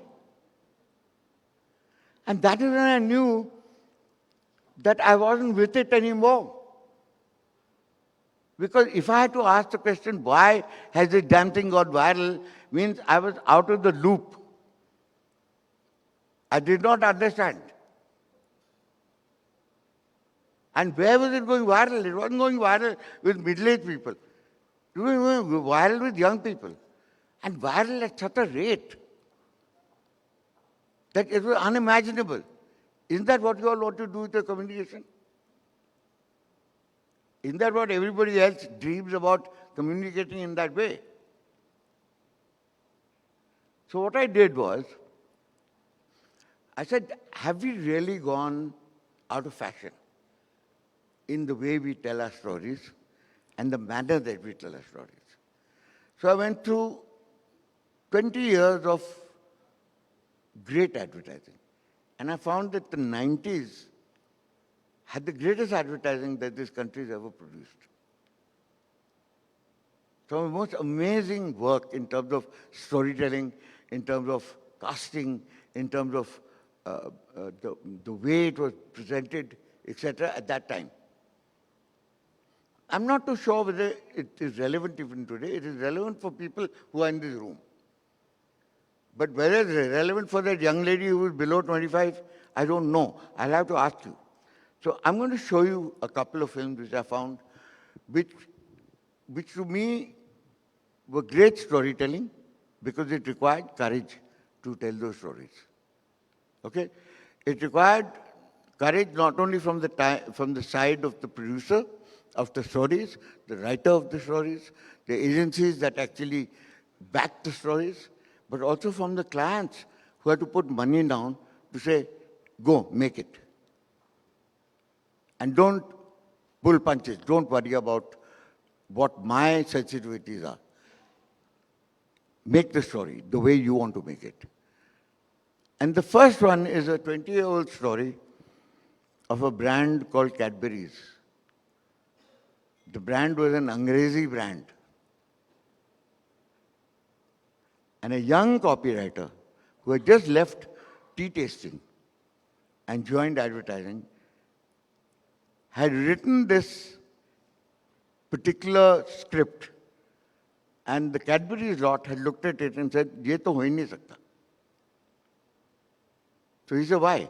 He says, "Firstly, you want to do this in Hindi. You want to sing the song or jingle in Hindi." He says, "Hindi for us is down market." Do you know in 70s what people used to turn on and call vernacular advertising? Down market. DM, it was called, down market. To down market hai. Matlab to, you're wearing a lungi, you're down market, basically. It took us a long time to realize that what our Matrabhasha was, what we dreamt in, and how proud we could be of it. It took us a long time. Believe me, till half my age, I did not watch a Hindi movie because I thought it was down market. I only watched Hollywood films. The impact of the fact that we also made Indian films for Indian audiences, which worked like a charm, took a long time only after advertising that I realized that, hello, there's another animal out there, which is the Hindi movie industry. And they're as relevant as Hollywood for us. Hollywood is not relevant. The Hindi movie industry is, regardless of all its flaws. So there was this whole business of, they said, this girl is supposed to come running onto the field and dancing wildly. No chance. No Indian woman is going to ever do this in public.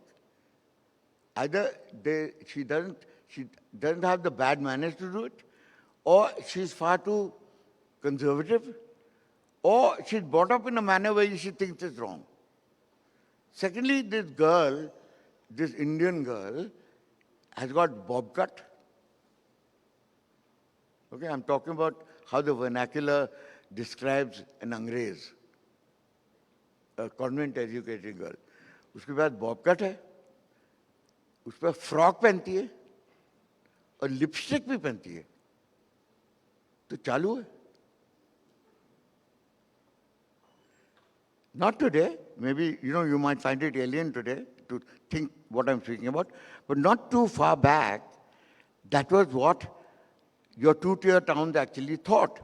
That if she's wearing a frock, if she's got short hair, if she wears makeup in public, then she's chalu. If she's chalu, then the Hindi movies are right. Because they sing a song, they bump into her, and they woo her that way. That is the way of courtship.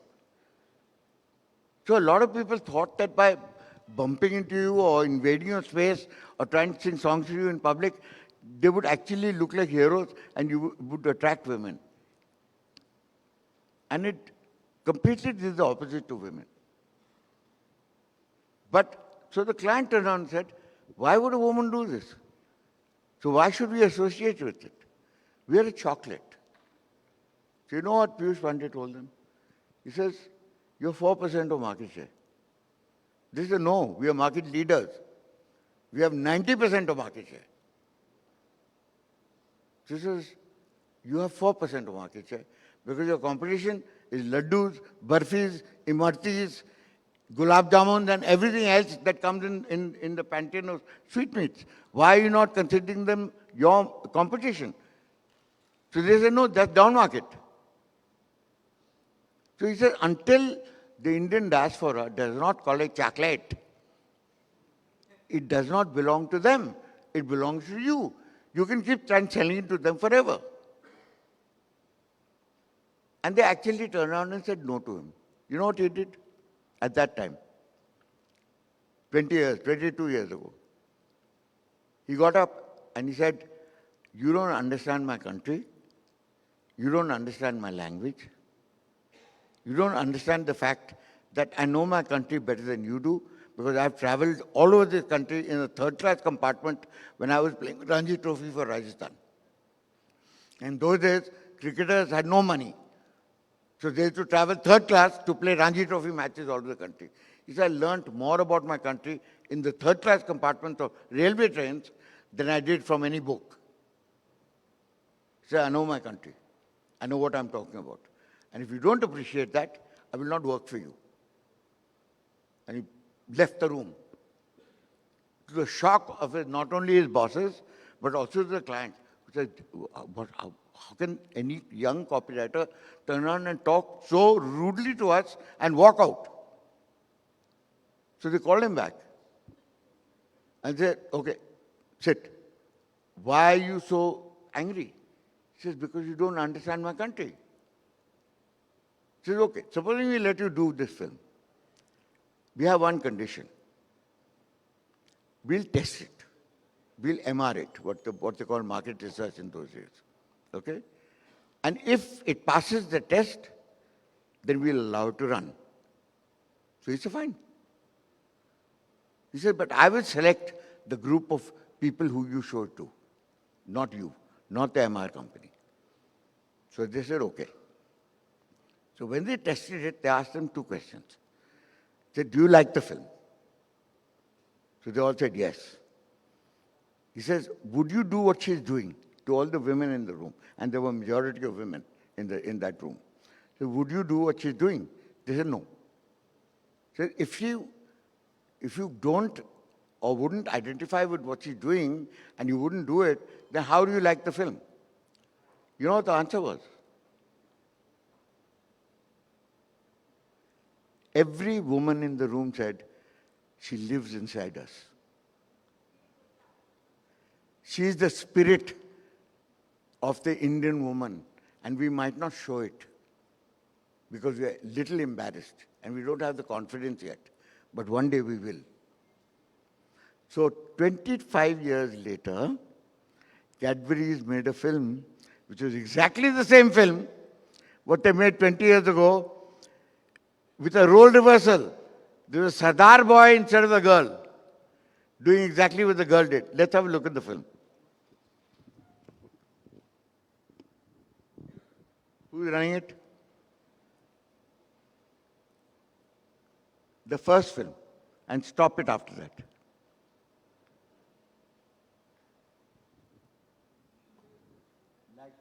थोड़ा light को dim करना पड़ेगा बाबू.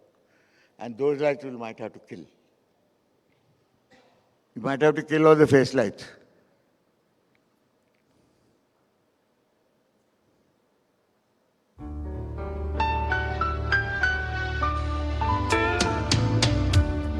कुछ खास है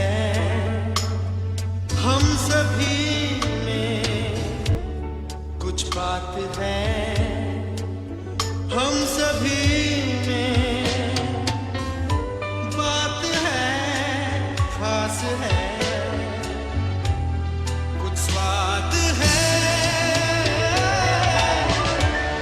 क्या स्वाद है जिंदगी में। कैडबरीज डेयरी मिल्क, असली स्वाद जिंदगी का। This is the film Piyush Pandey made 25 years ago, which today made him the chairman of his company. Okay? Cadbury's has never looked back after that. They never made another film in English. All their stuff was in Hindi. And all of it was, thoda sa mitha ho jaye, pappu paas ho gaya, vagera, vagera, which you all have seen, which you all remember. But this is what started it. This is what changed it. Now what changed it? What changed everything was the belief of one man versus everybody else's lack of belief. To say no in a position of power is very easy because it carries no responsibility. To say yes is real responsibility because you are responsible for what decisions you've made as yes. Making no decisions at all in today's climate of management and business is next day when you come to the office, you'll find a tala there. Because you never made the decision at the time that it was supposed to be made. So, technology, storytelling, decision making. Not managing, mentoring young people, grooming them to take responsibility, protecting the great ideas which have legs, making it see the light of day, and then being relevant by going viral. So I'm going to just show you just 2 more films. Show me the last 2 films.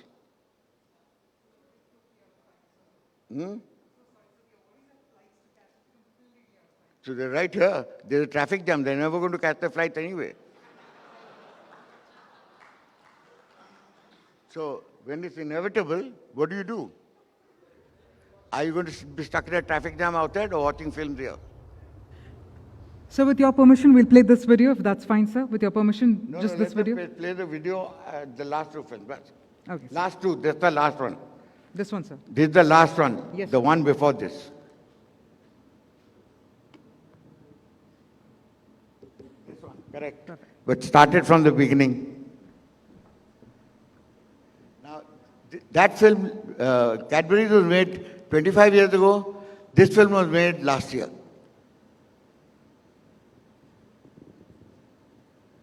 Run it.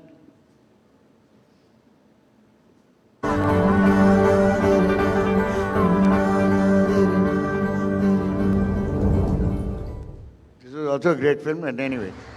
और घर पे uncle aunty जी कैसे हैं? कैसे ही होंगे यार, पापा दी नौकरी चली गई है, छुट्टी कह के भेजा सी, वापस बुलाया ही नहीं। चल छड़, अमृतसर कैसा है? सब सेम ही है यार। पता नहीं लोग कैसे घर चला रहे हैं पूजा, और डेरी ते सब ठीक है? 1 मिनट होल्ड कर। अच्छा चल, मैं तेनू बाद विच कॉल करनी है। ठीक है, तू ख्याल रख अपना।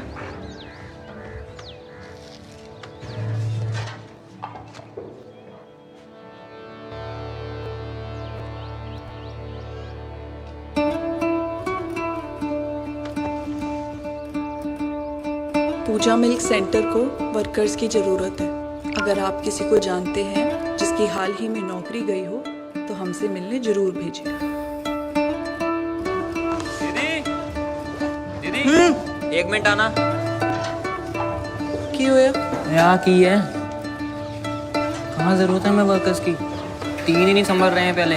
पापा की कहते सी बब्बू भूल गए? कुछ ऐसा बड़ा काम करो कि दुकान छोटी पै जाए। अरे दीदी, लेकिन उनका मतलब कस्टमर से था। तो खोया खा।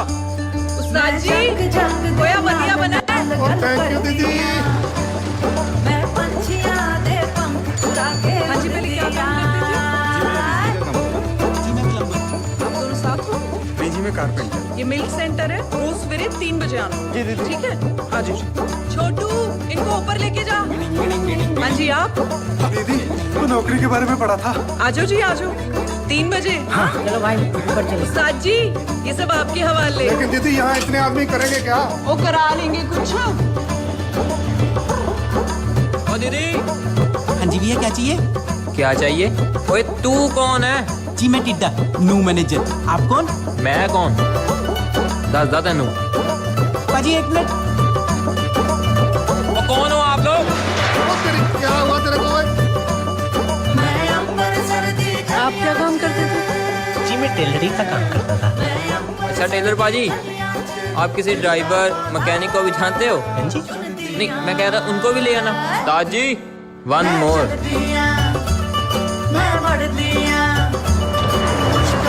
हेलो आंटी जी, ਤੁਹਾਡਾ ਦਹੀਂ ਤੇ ਆ ਦੱਸੋ ਜੀ ਪਨੀਰ ਕਿੰਨਾ ਕਰਾਂ ਜੀ? 1 ਮਿੰਟ ਹੋਲਡ। ਉਹ ਆ ਕੀ ਹੈ? ਪਨੀਰ ਆਂਟੀ ਜੀ, ਬੜਾ ਚੰਗਾ ਪਨੀਰ ਉਹ ਨਹੀਂ ਤੂੰ ਰੱਖ ਆਪਣਾ ਪਨੀਰ ਤੇ ਰੱਖ ਦਹੀਂ ਵੀ, ਮੈਂ ਕਿਤੋਂ ਹੋਰ ਲੈ ਲੈਣੀ ਹੈ। अरे आंटी क्वालिटी गिरी है तुम्हारी। हाँ मम्मी। सॉरी दीदी, वो उस्ताद जी नहीं थे तो। नया काम सीखने में थोड़ा टाइम तो लगता है ना। कोई नहीं, आ जाओ। जो रहती अणक है जी यार। जुगनी दूध मलाई खाऊंगी, जुगनी बढ़ती बढ़ती जाऊंगी, जुगनी पिंड विच सब तो चंगी, जुगनी कर दे सब सतरंगी, जुगनी गड्डी फाक चलाऊंगी, जुगनी उड़ती उड़ती जाऊंगी। ये लो दीदी पनीर। बढ़िया है, थोड़ा अपने घर ले जाओ। हाँ जी। अच्छा मेरे लिए भी बांध दो। ठीक है। दिल दा पौधा चुंदी।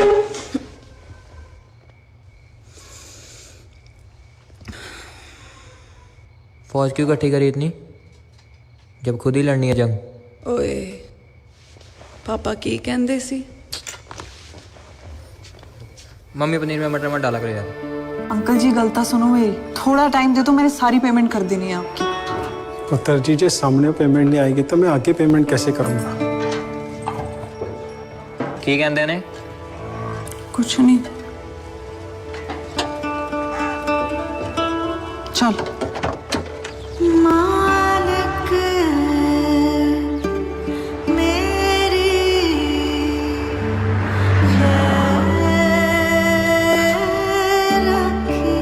भाजी वो दीदी की गाड़ी नहीं दिखाई दी। और निकल गई तुम्हारी तनख्वाह में, और ला जा गड्डी।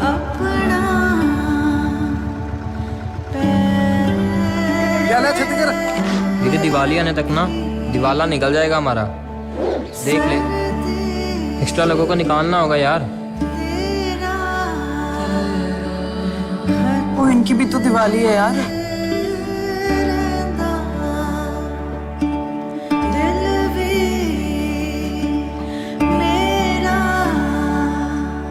लगी लाइटें?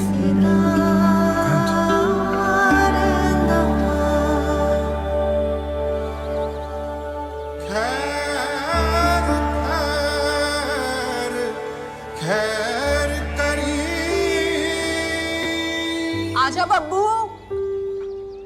स्माइल कर दे बेबी। चलो ना यार। जीती रहे पुत्र, जीती रहे।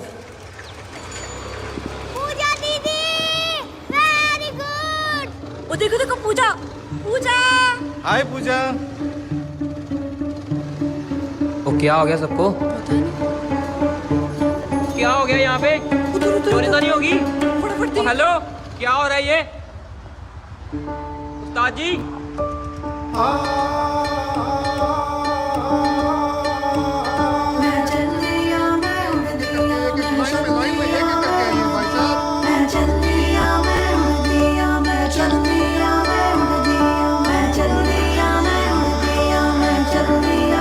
डिस्टेंस मेंटेन करके रखिए ना जरा। साइड में भाई साहब, साइड में, पीछे। ये सारे लोग? दीदी वो आप हमारी फेसबुक फ्रेंड नहीं है ना, इसलिए शायद आपको पता नहीं लगा। आया जी आया। ये है पूजा मिल्क सेंटर, गुरु बाजार में एक छोटी जी दुकान। इसको चलाती भी एक छोटी जी लड़की है, फिर भी हम सब उनको दीदी कहते हैं। जानते हो क्यों? क्योंकि जब सारी दुनिया लोगों को नौकरी से निकाल रही थी तो उन्होंने हमको नौकरी दी। दुकान में इतने बंदों की जरूरत नहीं थी, फिर भी उन्होंने हमको काम दिया। यहाँ तक कि हमारा पेट भरने के लिए उन्होंने अपनी गड्डी भी बेच दी। सिर्फ एक बड़ी बहन ही आपको इतनी हिम्मत और हौसला दे सकती है। आप सब भी यहाँ पर आइए, उन्हें हिम्मत दीजिए और उनका हौसला बढ़ाइए। पूजा मिल्क सेंटर, याद रखना। दीदी सच में छोटी पैगी दुकान। मैं चल दिया, मैं बढ़ दिया, कुछ कर दिया, चल दिया।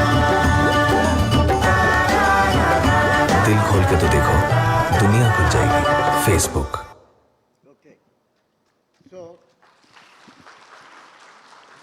Now this film was almost 2.5 minutes long. So when, people say, today is the time for 10 seconds. Yes, it's the time for 10 seconds when you have to pay for it. You know what happened to this film? Got 3 million hits in 1 week. Going viral is, putting it mildly. So, there is a place for good content. You don't just have to be clever. What this did was that Facebook is technology. It got to 3 million people in 1 week, which you could have never done in the old days. So you can reach 3 million people if you have the right content. So remember, there's a combination of the experienced and the young. And they're both a part of the same team. So don't disregard your children. Try and understand them. It starts from home. Thank you.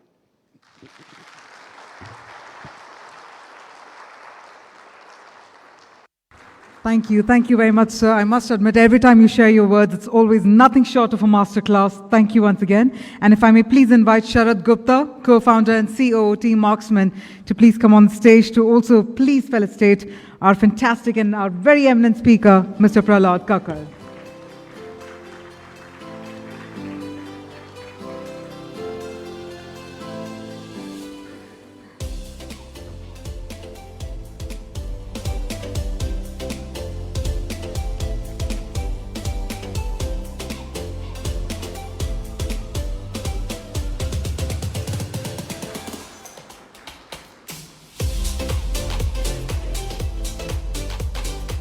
Hello. If you guys hurry and don't take a vehicle but start jogging to the airport, you might catch your flights.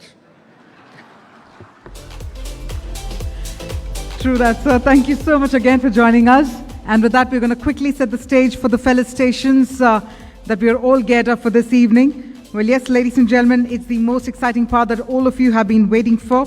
And this is where we will be felicitating a handful of brands that have embraced the new reality of a greater purpose wholeheartedly, and in the process ascended to the exclusive pantheon of those counted amongst Brand of the Year 2022. With that, ladies and gentlemen, it's also my utmost delight to welcome on stage someone who is a brand herself. And she's a renowned actor in the Indian film industry. And she's also been the voice that has inspired a lot of women out there in order to make the right choices.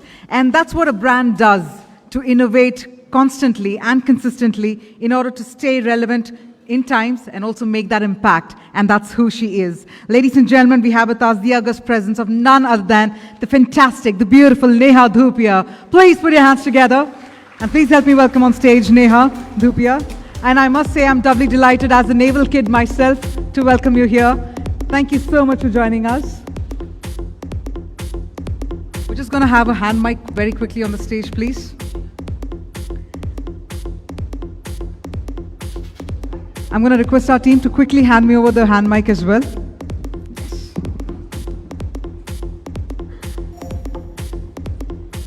Neha, before we get the felicitation started, I'm sure all of our members of the audience are waiting to hear you. So if you'd like to please share a few words with us. Firstly, good evening, everyone. Thank you, Team Marksman, for having me here. More importantly, thank you, Team Marksman, for doing what you do. I feel like, creating a brand or running a brand in the past few years, or maybe 4 years, give or take, has been actually the hardest thing that all of us are going through. I think struggling to stay alive, struggling to, keep it going as a brand has been extremely hard. The 3 words I hate, and I'm not sure if anybody else in this room also hates doing that. It's called work from home. So just I feel like just being able to keep up and cope up in the past few years has been, hard.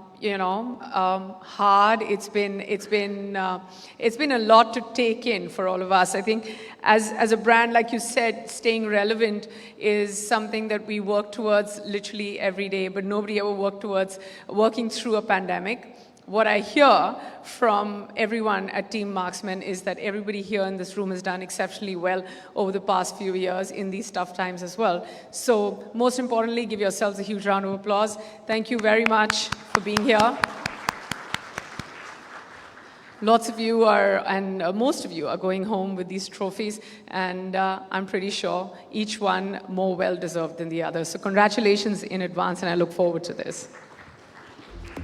Thank you very much, Neha, for sharing your words as well with us. Thank you. And most importantly, for your fantastic presence here. With that, with your permission, shall we get the felicitation started then? What if I say no? Well, then I'm just going to ask you to share a few more words as well. Then I'd say yes. Let's go. Let's get started. Super. And also joining Neha on stage, I'm going to invite Akash Tiwari to please join Neha Dhupia on the stage as well. We have with us Akash Tiwari, the co-founder, Chief Strategy Officer, Team Marksman. And on that note, it's finally the time to get the felicitation started. We'll bring in that energy and let's hear it for the very first brand for the evening that's being felicitated here as Brand of the Year 2022. Let's hear it for CoWorks India Private Limited.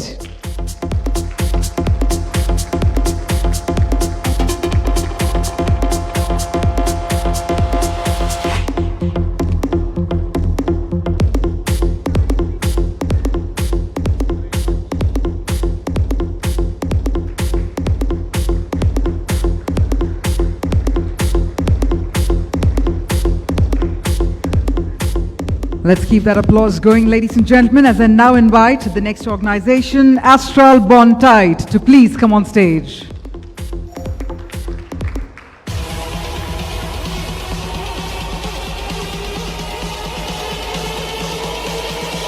Astral Bond Tight, the foremost player in the adhesive segment from the House of Astral, and as a brand, also comes with a legacy of more than 25 years.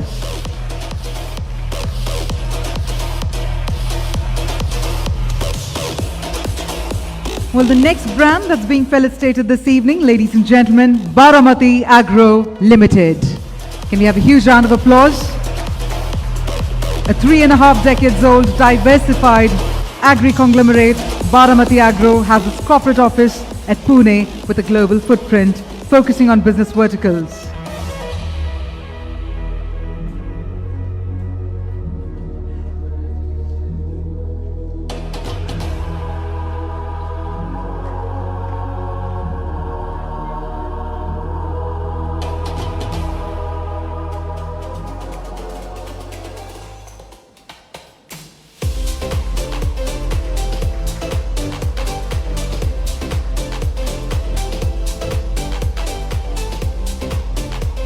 Well, the next brand that's also the recipient of Brand of the Year 2022 is often credited for revolutionizing the male grooming industry in India. Please put your hands together for Beardo.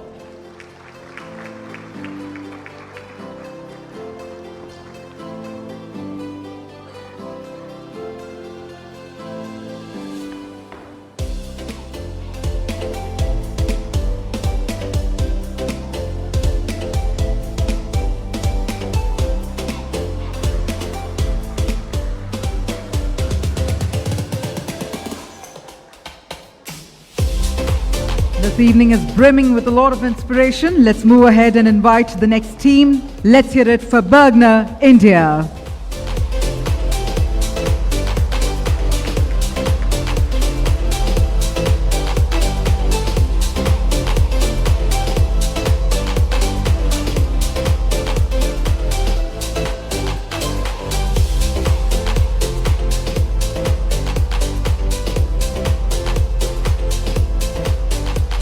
Well, up next, we need an express round of applause, ladies and gentlemen, because it's now time to invite on stage Blue Dot Express Limited.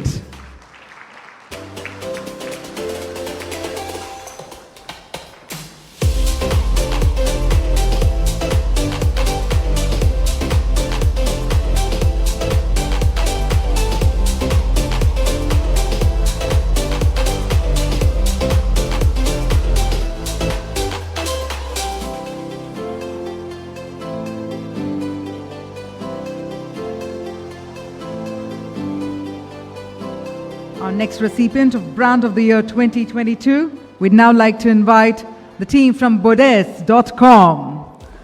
So let's have the team from Borders.com. Can we have a beautiful round of applause for the beautiful work that Borders.com does?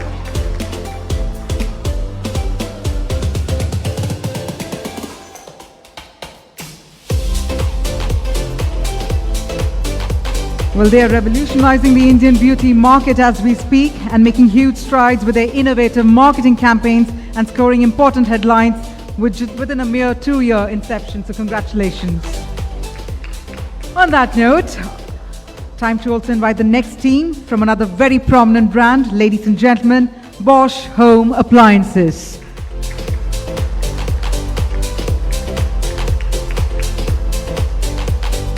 Bosch Home Appliances is dedicated to providing intelligent, reliable and appealing solutions to make life a bit easier every day.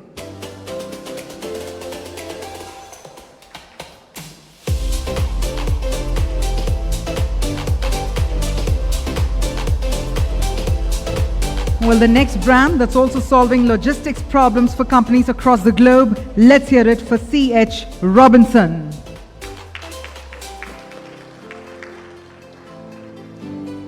Ladies and gentlemen, applause is very charismatic. You applaud for them, when it's your turn, they'll applaud for you. That's how it goes.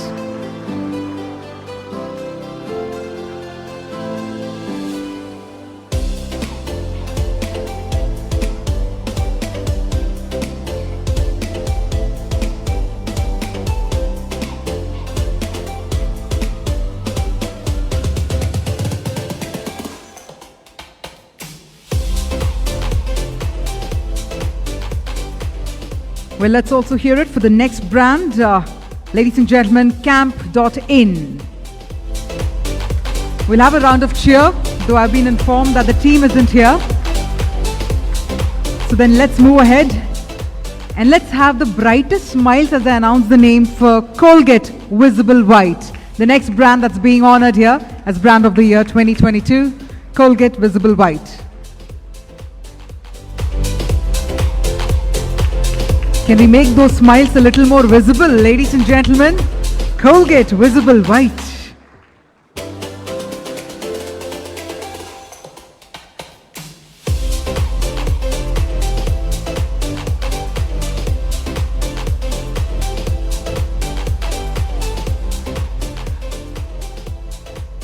Well, we now are about to have an instant round of applause, ladies and gentlemen, because they are the third largest manufacturer of instant coffee in the world. We're talking about Continental Coffee. Please put your hands together, ladies and gentlemen.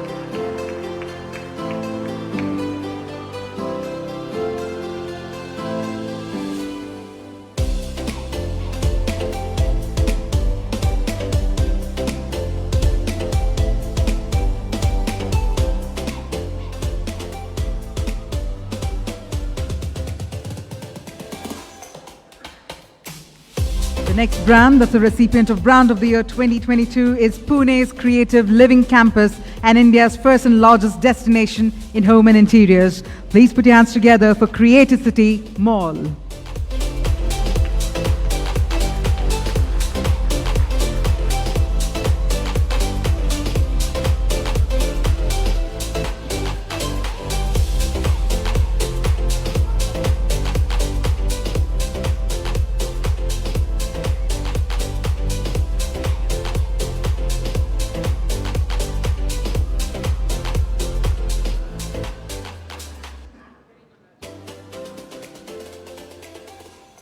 Well, up next, ladies and gentlemen, let's fuel up that applause and let's hear it for Castrol India Limited.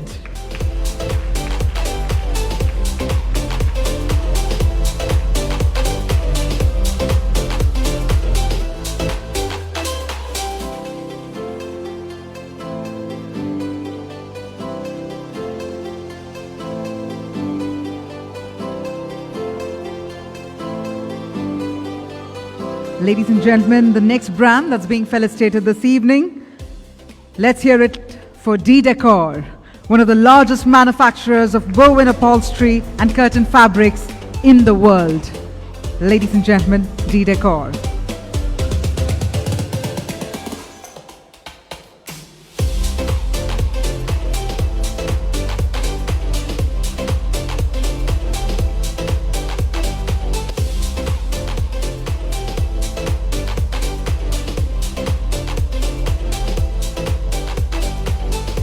As the felicitations continue, let me also invite the next brand on the stage, Deoleo India Private Limited.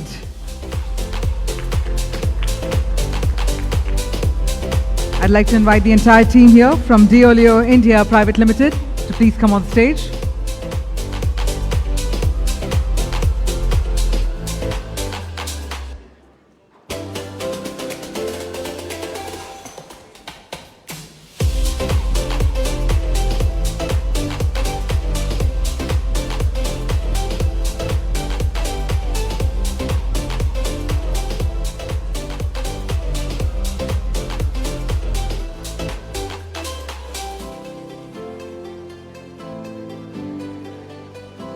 And up next, ladies and gentlemen, let's also have a round of applause and let's hear it for FidiPay.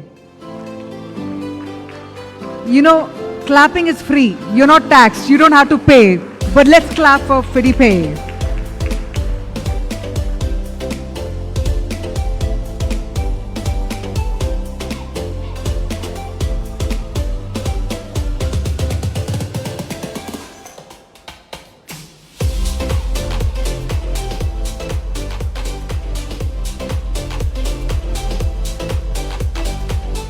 Ladies and gentlemen, it's also time to hear out for the next brand, which is also the flagship brand of Adani Wilmar, that sits at the very top of the category when we talk about India's #1 cooking oil brand. We're talking about Fortune. Please put your hands together. Fortune.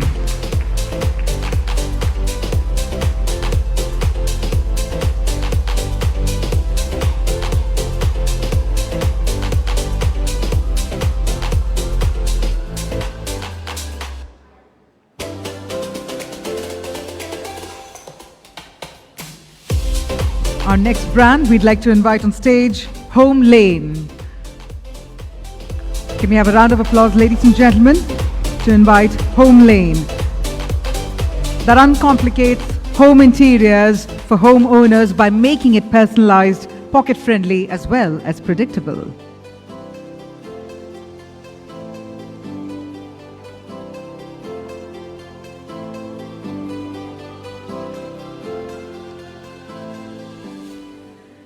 And now it's time to have a fashionable round of applause, ladies and gentlemen, because the next brand that's being felicitated is House of Masaba. Can we have a huge round of cheer first up? And while the team isn't here to receive the honor, I believe we have Masaba who's shared a video message. So let's play that across for all of you.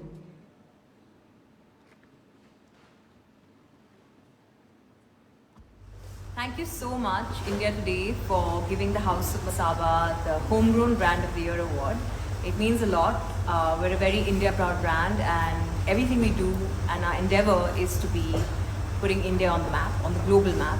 Thank you so much, India Today, Marksman and Marksman Day. Well, congratulations to the entire team.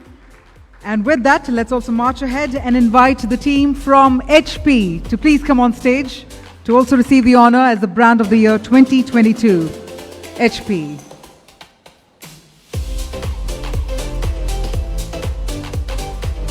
Do we have the team here? All right, so then let's move ahead and let's invite the next brand, IIFL Finance. Well, we have the entire team over here. Can we have a louder round of applause there, ladies and gentlemen? IIFL Finance.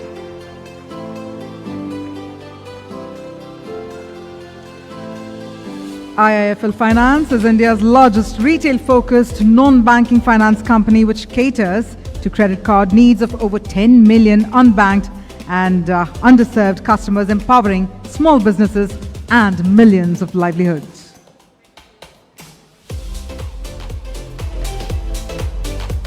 Well, the next brand, ladies and gentlemen, please put your hands together for Indian Oil.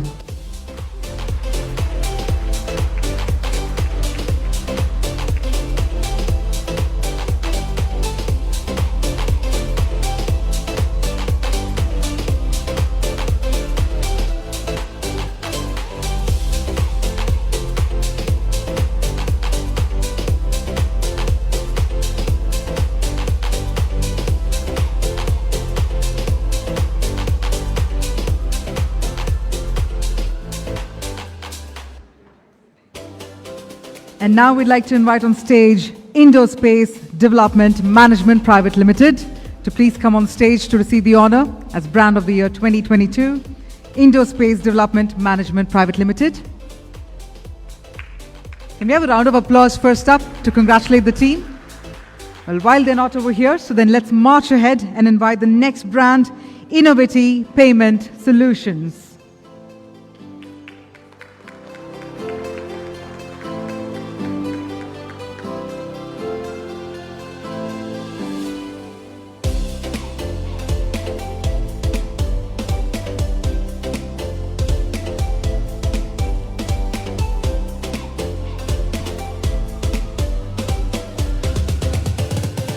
You know, as I invite the next brand, we need to have a mazboot round of applause because we're talking about JK Lakshmi Cement.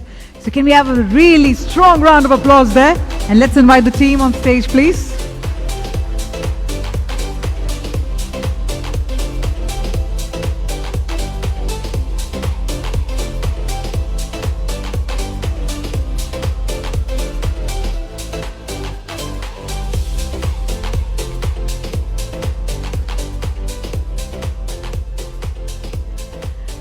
Well, the next brand that's also being honored as the Beauty Brand of the Year this evening, ladies and gentlemen, let's have a round of applause for K Beauty.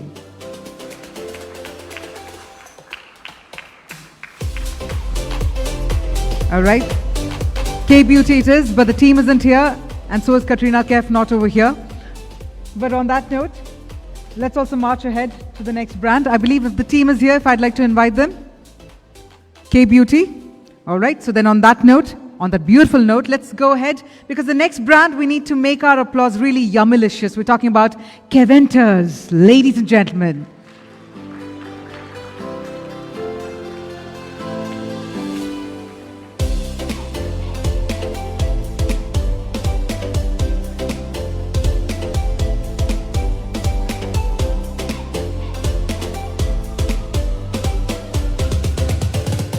Keventers, a 97-year-old legacy brand, making some of the yummiest milkshakes, ladies and gentlemen. Well, they've been busy spreading happiness. So on that happy note, let's also march ahead and invite the next team, the next brand, Leap India. Can we have a huge round of applause, ladies and gentlemen, for Leap India?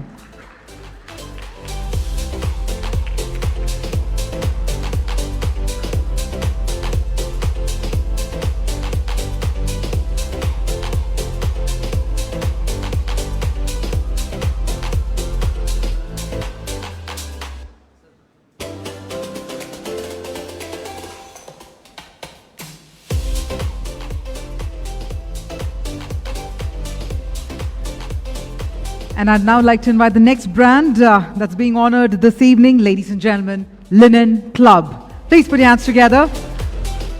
Let's hear it for Linen Club. I think we're all huge fans of linens, right? It just makes us feel so good, so smart as well. Kudos to you and the entire team at Linen Club.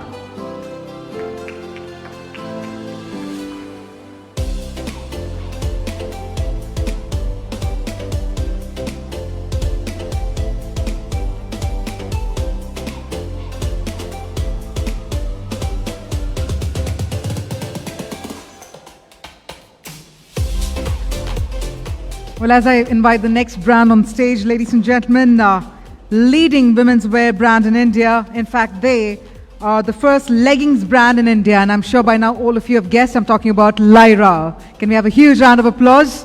I'm already singing the advertisement of Lyra, Lyra. That's happening. Yep.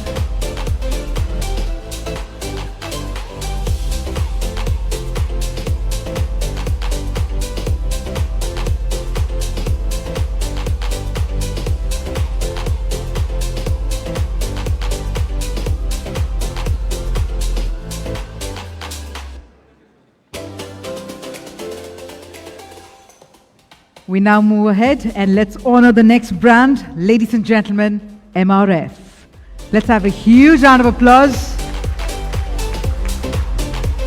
Especially in all these rains, it's tires such as MRF that's actually getting us to our destination. MRF, ladies and gentlemen.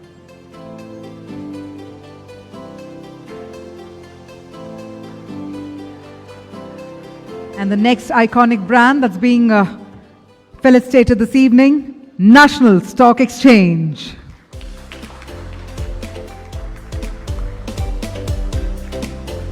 The applause should sound very bullish. Come on. Let's make it louder, everyone. That's right.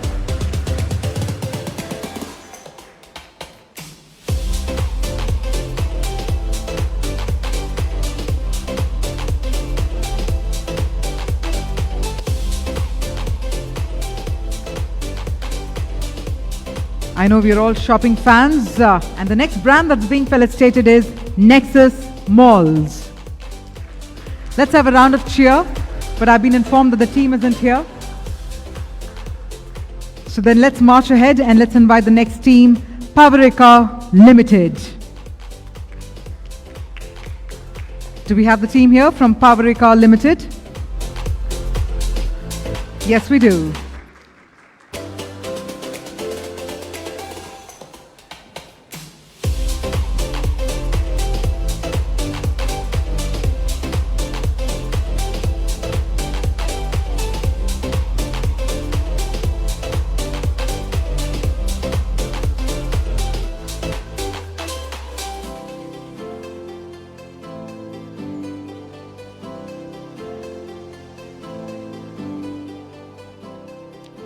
Moving ahead, we'd now like to invite Raj Petro, a Brentag Group company, to please come on stage. Raj Petro Specialties Private Limited, a Brentag Group company, a multifaceted petrochemical manufacturing and marketing company, trading with business partners in about 100 countries across the globe.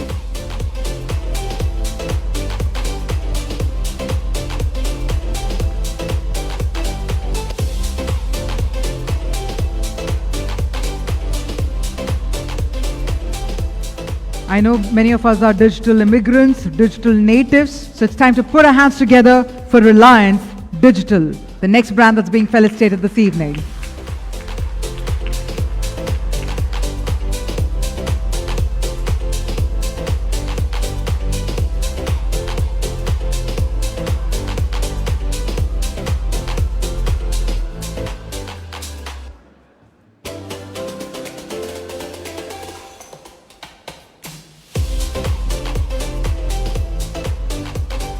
And we'd now like to invite the next brand, ladies and gentlemen, Reliance Jewels, Reliance Retail Limited. Can we have a shiny round of applause? We're talking about jewelry over here. Let's shine up that applause with all those smiles.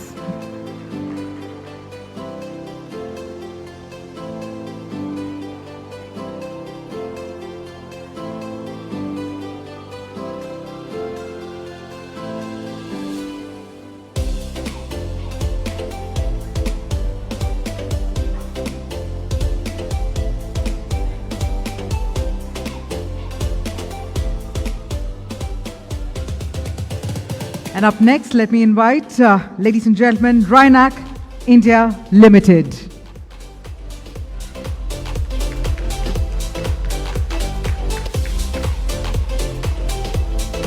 Rhinac India Limited, the only organized player focused in providing food process and pharma cold chain infrastructure and clean modular construction in India.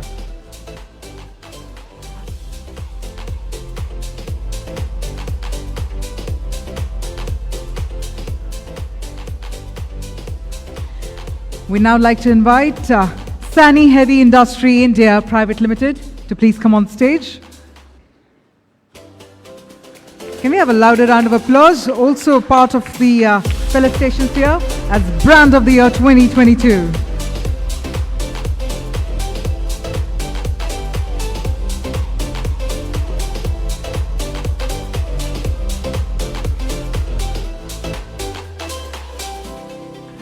Well, the next name, ladies and gentlemen, is a very well-reputed player in the Indian real estate sector. We're talking about Shapoorji Pallonji Real Estate. Please put your hands together, everyone.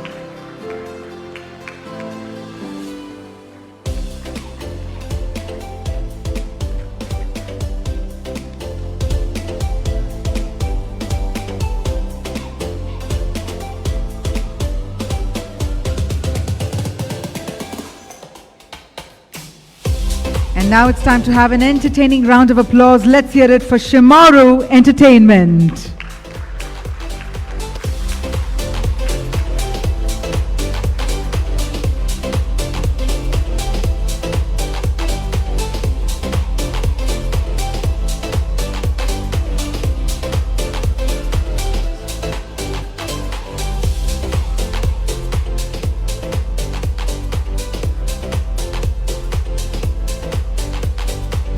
And now I'd like to invite the team from Somani Ceramics Limited to please come on the stage, and can we have a huge round of applause for the 50-year-old organization that's also known to be India's most desired brand, Somani Ceramics.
of applause.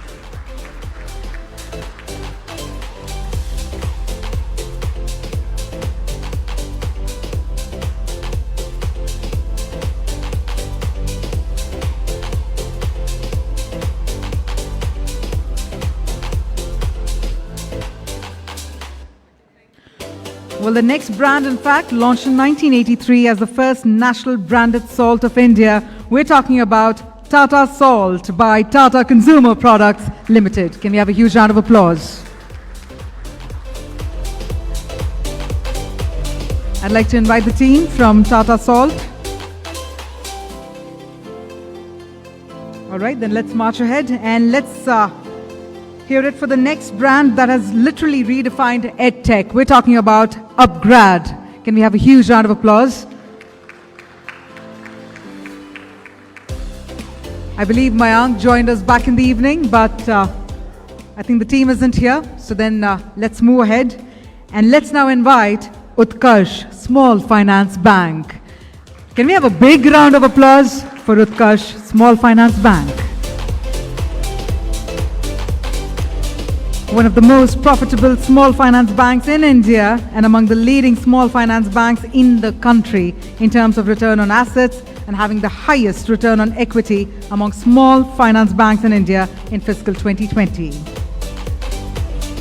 And that brings me to our final name, ladies and gentlemen, the brand that's being felicitated this evening. Can we have the loudest round of applause for Vaman Haripete Sons?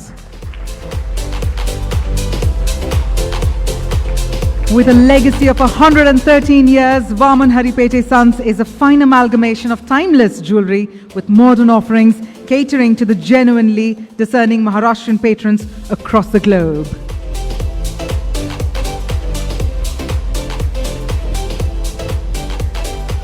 And on that note, while we do come to the end of the felicitations, can we have one last round of applause for all of you? Let's cheer one another. Let's hear it for one another. And with that, I'm also going to invite on stage Sharad Gupta. We have, of course, Rajesh Khupchandani. Let's have you all on stage, please, to please felicitate Neha Dhupia.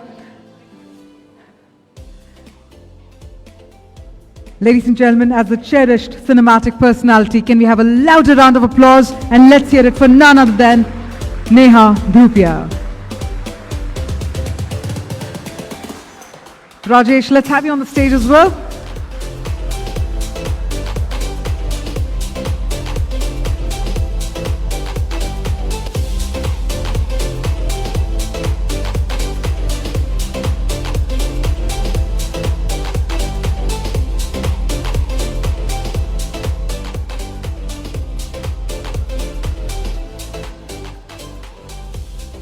I'm going to quickly invite the team marksmen. So when I say team marksmen to please come on stage very quickly, put on your jogging shoes and quickly sprint to the stage.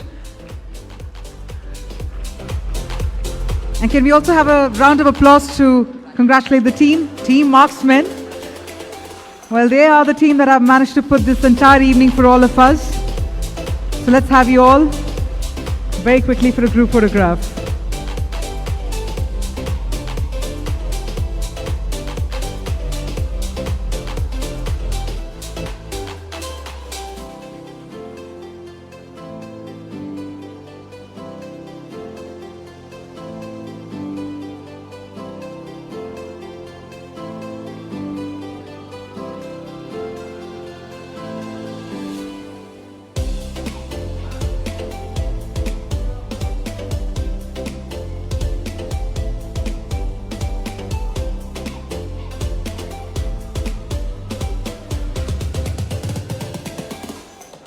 Absolutely splendid. As they say, it's not over until it's over. We have our final team member here, Aishwarya, as well. Let's have you quickly join everyone on stage.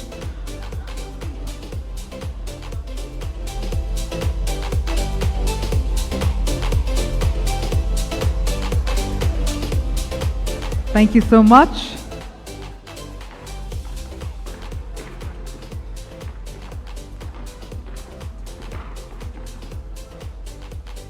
On that note, thank you once again, Neha, for joining us this evening. And thank you for being part of this glittering ceremony and for felicitating these wonderful brands. Thank you so much again. Ladies and gentlemen, with that, looks like we've raised the bar of the evening. It's time to hit the bar. As simple as that. We're going to carry forward the conversations and celebrations over drinks and dinner. So thank you so much again and congratulations to all of you. It's finally time for me to sign off as well. So have a great evening ahead. Take care and see you all in the next edition as well. Thank you.